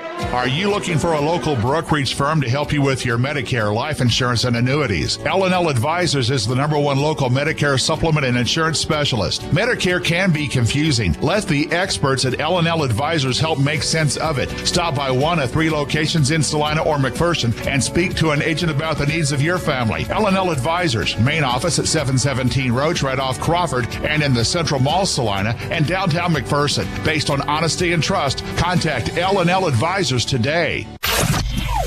You're listening to Southeast of Saline basketball on KINA. 43-18. That last timeout for Minneapolis on the southeast side was conducted by Trent Douglas. See that from time to time. Bryson will just yield the way and say, "Get after him, coach." That's what Trent does. Well, it is. And I'll tell you what, this half especially, you're seeing Gannon Jacobson just play great on-the-ball defense. Got some issues, but you see right there, Jake here. Jake finished from 15 feet off the glass. Didn't hear the bank called, but we'll give him 2 points anyway. Yeah, he took it in, right? First points of the half there for Minneapolis. Jacobson up top. Play it to Kerr on that left-hand side. Britton Leeds pops out, short corner action. Now back over to the right-hand side of the offense to Jacobson. He'll hit Leeds, high post. Leeds now to Kerr. Kerr on the little runner. Can't get it to go, but look at Britton Leeds on the putback. He came in and out-jumped everybody wearing a Lions uniform and then was fouled on the putback. He will go to the free throw line. Britton Leeds with 12. And what I love about Leeds right there, kept the ball high, and as he's just getting demolished by Minneapolis defenders, just gets a strong shot up to the free throw line for 2. Dalton Kruger committed the foul. Britton Leeds will take the free throw. He has a baker's dozen, 13 points right now. Second free throw is up, and it's off the lip, no good. That's the first free throw miss that Leeds has had so far tonight. He's 5 of 6. Southeast of Saline's lead back to 24. Minneapolis on their offensive end here. 4:49 left to go. Parks on the right wing. Still holding. Now he's going to drive baseline. Kerr, though, to shut him off. Near steal by Jacobson. Nelson will shake him off. Pull up for 3. No good. Jake here in the lane, and he is going to be tied up by Connor Castleman. Arrow will flip it to Southeast of Saline, and the third turnover here for Minneapolis in the third quarter. So the difference between what here did right there and what we've seen Leeds do here brings the basketball back down, and you can't do that around Connor Castleman. Castleman, if he sees a basketball, he's getting hands on it. Castleman, great job defensively tying the basketball up and getting the ball back to Southeast of Saline. Southeast has it back. Castleman in the paint. He's going to collide with the defender. Defender falls down, and they're going to call a player control foul on Connor Castleman. Yeah, and it looked like here had position, and it was just the dip of the shoulder from Castleman. It kind of makes it an easy call. Castleman, extremely explosive play right there, but here just had position before Castleman did. Good call from the officials. 44-20. Push our way towards the middle of the third quarter. 4:20 left to go, and a foul reaching, playing defense there at midcourt on Gannon Jacobson. That is his third. And here's something, just with the 24-point lead, here's the most difficult games to coach, because you want everything to be perfect when you're up 24. You don't want to commit fouls that far away from the bucket. You want everything, right? But it's not going to be perfect. You got to figure out how to get intensity, though. You got to figure out a way to finish this game, and like we said, just put it to bed. Don't just let this game stall out and then go punish a team. Here's a block inside. Owen Bailey run out Connor Castleman. He's going to leave it off for Britton Leeds. Layup good. Britton Leeds with a two-pointer. Castleman threw his arms up at Britton as if like to say, why didn't you dunk it, man? I gave it up for you. Well, and Leeds kind of got cross-footed right there and had to go off the right foot, but that's a tough finish for a big guy. He ran 92 feet right there. Nice catch and a great finish off the wrong foot. Yeah, you nailed it. The footwork got mixed up in there, and it looked awkward when he went up. I didn't know if he's going to be able to make the shot or not, but he did. That will be now 15 points for Britton Leeds, and that is a new career high. He has scored 14 on two separate occasions. He did it at Abilene, and he also did it against Lions at the Sterling tournament. Right now sitting on 15 with a lot of time left to go. Don't know how much he's going to play of those minutes, though. Right now a 26-point lead for Southeast of Saline. Jacobson, short corner, back to Brenton Leeds. He'll kick it out, opposite side. Owen Bailey for three, no good. Jacobson with the tip. Holy cow. Gannon Jacobson just hanging in the middle of the air. And both of Jacobson's 2-point field goals tonight, he's got two-point field goals and a three, but they've both been on tip backs just like that. That'll prompt a full timeout by Minneapolis as they are on the cusp of going down by 30. It's 48-20, 2:51 left to go here in the third on KINA. Your local Farmers Insurance agent, Stephanie Kniper, wants to put her experience to work for you. Stephanie Kniper proudly serves Saline County and Salina families and businesses and is ready to review your existing policies or provide a no-obligation quote today. Call Farmers Insurance at 785-825-8419 to get smarter about your Farmers Insurance. Farmers Insurance. We know a thing or two because we've seen a thing or two. We are Farmers. Bum, ba, bum, bum, bum, bum. Underwritten by Farmers Truck Fire Insurance Exchanges and Affiliates. Products not available in every state. The hardest working tractor is always the easiest to work with. Prairie Land Partners offers over 200 hard-working attachments to accompany your John Deere compact utility tractor. From pallet forks, backhoes, box blades, rotary mowers and tillers to rear blades, they have the attachments to tackle the jobs that you and your property demand. Stop by any Prairie Land Partners location or visit them online to learn more. Delivering the right solution. Prairie Land Partners. You're listening to Southeast Trojan Hoops on KINA. Devin Haney, Tyler Smith back here at Southeast of Saline Gym. Live stream video provided free of charge to you on SalinaPost.com. That's brought to you by Saline County Farm Bureau and the Blue and Gold SES backers. They are sponsoring the basketball game here on Tuesday where farmers and ranchers plus their spouses can get in for free. Coming up on February 13th, it's also senior night here on campus for Southeast of Saline's winter activity participants. Guess that's the right way to put that. It's well played. Basketball, it's wrestling, it's cheer, dance.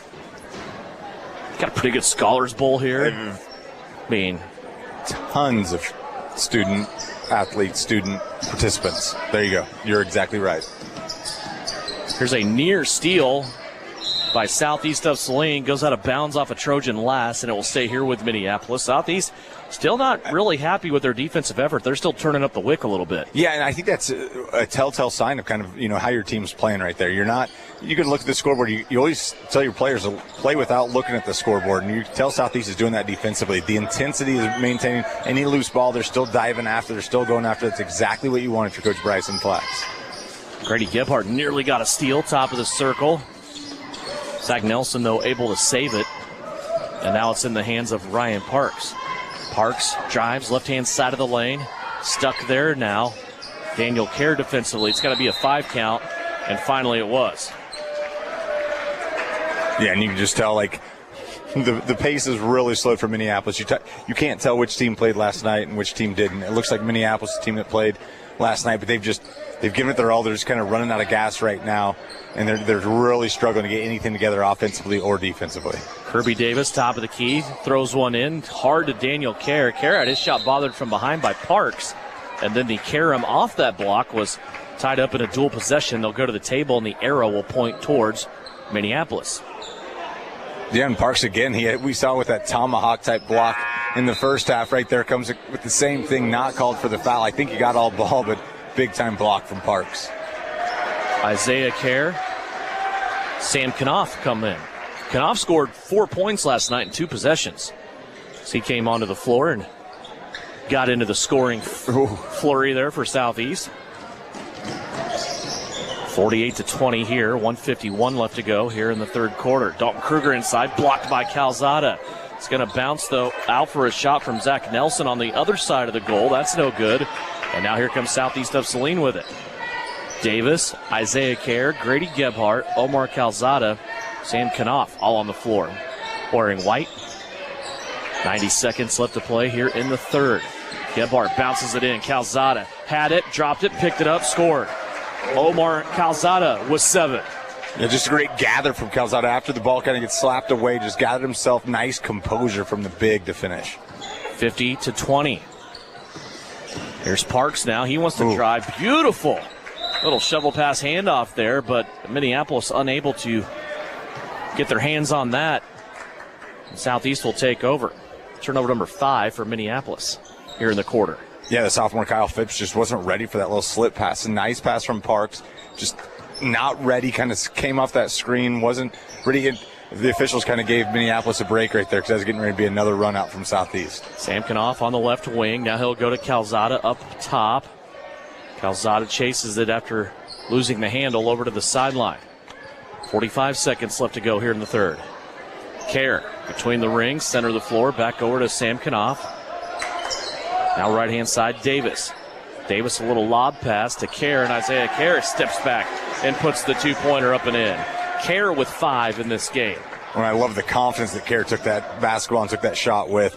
Catches on the baseline, just great finish from the younger Kerr. He can shoot. You see flashes of it from him when he comes into games. Had a game at the Sterling tournament where he hit a couple of threes. Now a foul on Southeast of Saline. Isaiah Kerr last night in the game against Republic County had 8. And Samkinoff, I spoke about him. He had 6 points.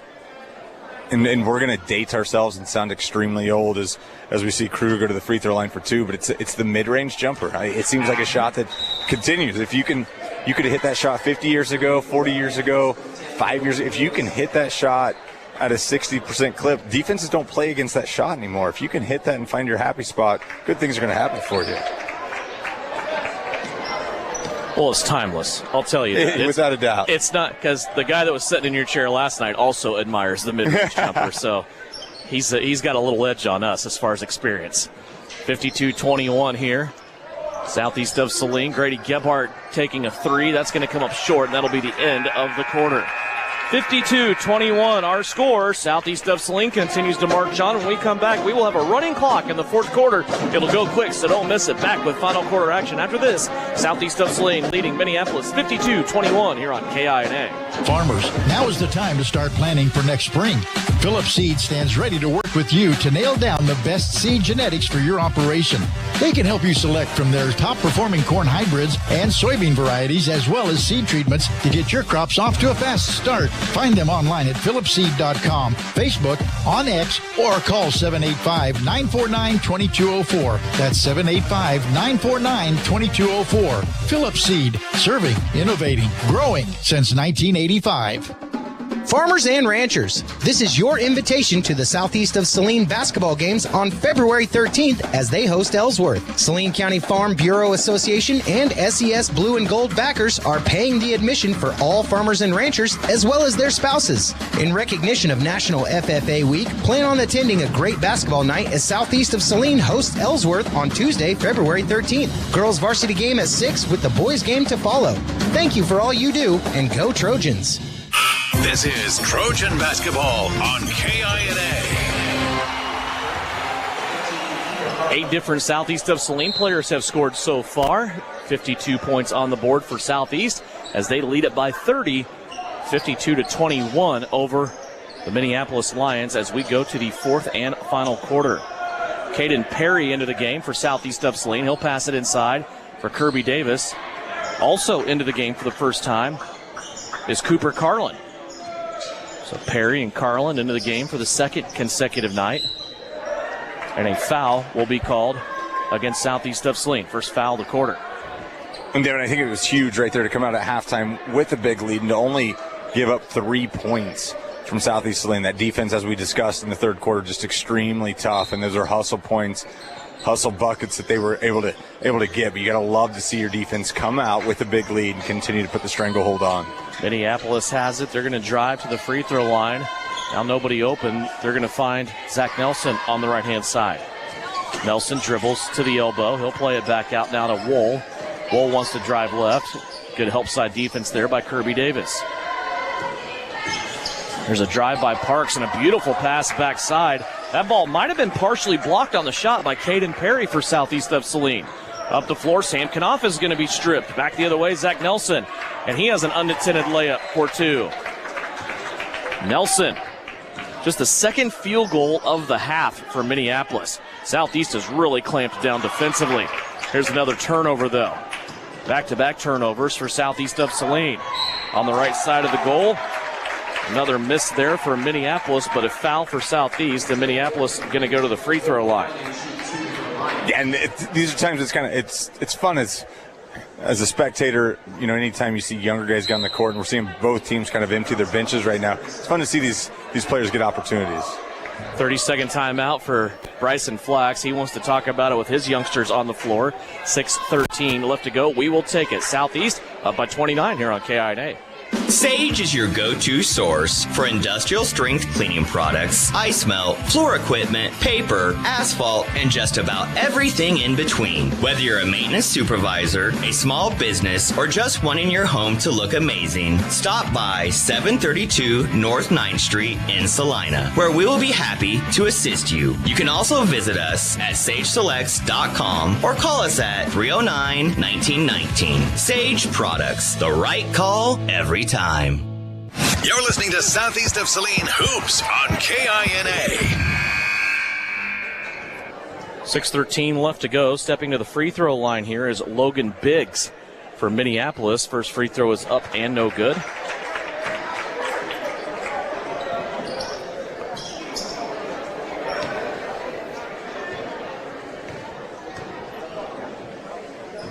Second free throw off the heel, also no good. That last foul, by the way, Cooper Carlin for Southeast is first. Carlin has the basketball, now plays it to Isaiah Kerr. Davis with it, down low. Little double team, kick out, back to Kirby Davis. They'll swing it around now, ends up with Sam Knopf. Here's a baseline jumper that is up and good. Caden Perry scores the basket for Southeast of Saline. His first varsity points. Well, and it was great going to the baseline. Normally in that offense, when you see that baseline runner go, he takes it up to 20 feet for the three-pointer, but Perry understands, again, that mid-range jumper. He just went to 15 feet, found a nice little spot. Great finish from Perry. Minneapolis with the basketball. This group of Trojans also getting after it here defensively. There's a near steal by Isaiah Kerr. Minneapolis will keep it, though. Nice pass inside, but they can't get the layup to go. Parks will come in and clean it up. Ryan Parks just hanging in the middle of the air. Believe it or not, that's his first field goal of the night. And now Sam Knopf goes to the cup, and he is fouled. On the floor, though, the official said. It's a foul on the floor, and Southeast will have to inbound on their own baseline. Omar Calzada will jump up, see who he is going to replace here. And it's Kirby Davis.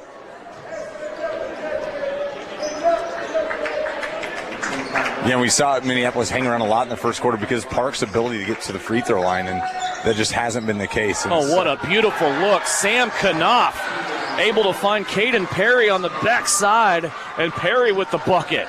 Well, and you see this a lot of times, right? These guys are used to practicing together. They're used to playing JV together. You get them in there as a unit, all of a sudden that chemistry starts to shine through. Here's Cooper Carlin up top, creating all kinds of havoc. It ends up being a Minneapolis turnover. Good job up top by Carlin for the Trojans. We approach the halfway mark of the fourth quarter. Carlin with the basketball, scoops to the left-hand side, now back in to Sam Knopf. Here's Isaiah Kerr for three. Off the heel, no good. Rebound taken in, though, by Carlin for Southeast. Here's a runner, Calzada. Can't get it to go down. It crawled off the rim, and Zach Nelson with the rebound for Minneapolis. And a timeout. This is for substitution purposes for Minneapolis. Comes with 3:47 left to play. 56-25. Southeast leading it. Tell you what, playing back-to-back nights is not easy, but when you have to do it, it's good that you're here at home. We're finally catching up on our home dates with a makeup game last night and then the date with Minneapolis here tonight. And looks like Southeast of Saline, boys and girls on the varsity level, going to go 4-0. Well, it's nice when you get to do it because you have to do it again next week. And it just kind of sets your rhythm. It sets your schedules up. You got to know the recovery that your players need. And both Trojan teams have come out and handled it extremely well. Here's the baseline jumper off the transition out of the turnover from Minneapolis. Was missed by Caden Perry. Southeast, though, gets their own offensive rebound. They will keep it on the offensive end. Isaiah Kerr, he'll send one over the rim, and it's going to be rebounded by the Lions. 3:16 left to play. 56-25. Southeast of Saline leading it. Southeast now will jump back on the good side of 500 after evening their record last night at 8-8. They will go to 9-8 after the victory here tonight. That looks like they're going to seal up with less than 3 minutes left to go. Isaiah Kerr gets a steal. Kerr all the way down the floor, shoved in the back, still gets the layup. He had Braden Johnson leaning on him the whole time, and Isaiah Kerr was able to show some strength there as he goes to the basket for his 7th point. He will also get a chance at a free throw. It's a really strong finish from Isaiah Kerr right there. And all of a sudden, he's inching closer and closer to double digits. Kerr's free throw, tacked it on. 8 points now for Isaiah Kerr. That ties a career high. That Lions game I told you where he had back-to-back three-pointers, he ended up in 8 points at the Sterling tournament against Lions. So he has tied a career high. Ball loose in the floor in the backcourt. Kerr going after it, still chasing it, still can't get there, and it's going to go out of bounds off a Lion. Southeast of Saline will have it. And again, that's what you'd love to see if you're Coach Bryson Flax. Your youngs are out there, but they're not stopped. The defensive intensity hasn't stopped. Loose ball, you saw multiple Trojans going after it. Calzada with the inbounds catch. He'll play it to Cooper Carlin over to the right. Knopf for 3. That won't go down. And Minneapolis will take the possession here. Walking it back up the floor, going the other way. 1:45 left to play. Don't forget, Scoreboard Show comes up tonight, 10 until 11 o'clock here on KINA. Until then, after our postgame here, Randy Picking will get us all jazzed up for that Super Bowl if you need any more fizz. It's coming up on Sunday. Super Bowl coverage starts at 1 o'clock here on KINA. We'll have a great combination between Westwood One and also the Chiefs Radio Network. We'll bounce back and forth between pre-games and post-games. And also Westwood One will have the coverage of the Super Bowl play-by-play as the Chiefs take on the 49ers. It's always a fun time of year, isn't it? Especially when you just keep getting back there. Yeah, there you go. There's double digits for Isaiah Kerr. Isaiah Kerr, man, he is in double digits now and a new career high for the sophomore with 10. Inside a minute left to go. There's a spin and a little hand check foul up top. Isaiah Kerr playing defense. He will get his first. Clock continues to roll. And Devin, these minutes are so valuable for these guys, not just for next year, but you still have a postseason run. And I tell you what, despite where Southeast is going to sit in their sub-state, this is a team that nobody wants to have to play against. Just the pedigree, the dominance that Southeast has had in years past, nobody wants them on the schedule. Isaiah Kerr off the steal for Southeast of Saline, gets another one. He continues to pile points up. 7 now in the quarter, 12 for the game. I mentioned the wrong Kerr in pregame. You might Isaiah is rolling. 63-25. Minneapolis with the basketball back. Near steal by Southeast once again. Ball on the floor. Knopf will pick it up. 4 seconds left. And he'll just come over to the side and dribble it out. Sam Knopf will take it to the end. And Southeast gets another victory in back-to-back nights. This time they score 63 points. And in the 2 games combined, Southeast of Saline defensively, last night and tonight, give up 58 points total. You're going to do that, you're going to find yourself in a lot of basketball games. And, we talked about the intensity from the jump, and that intensity continued on for all 32 minutes. You do that night in and night out, you're going to be in a lot of basketball games. Minneapolis goes to 3-14, Southeast of Saline to 9-8. When we come back, we'll have final numbers for you. We will also have a Verdon Jewelers Gym of the Game and a conversation with Bryson Flax. It's all coming up when we come back here on KINA.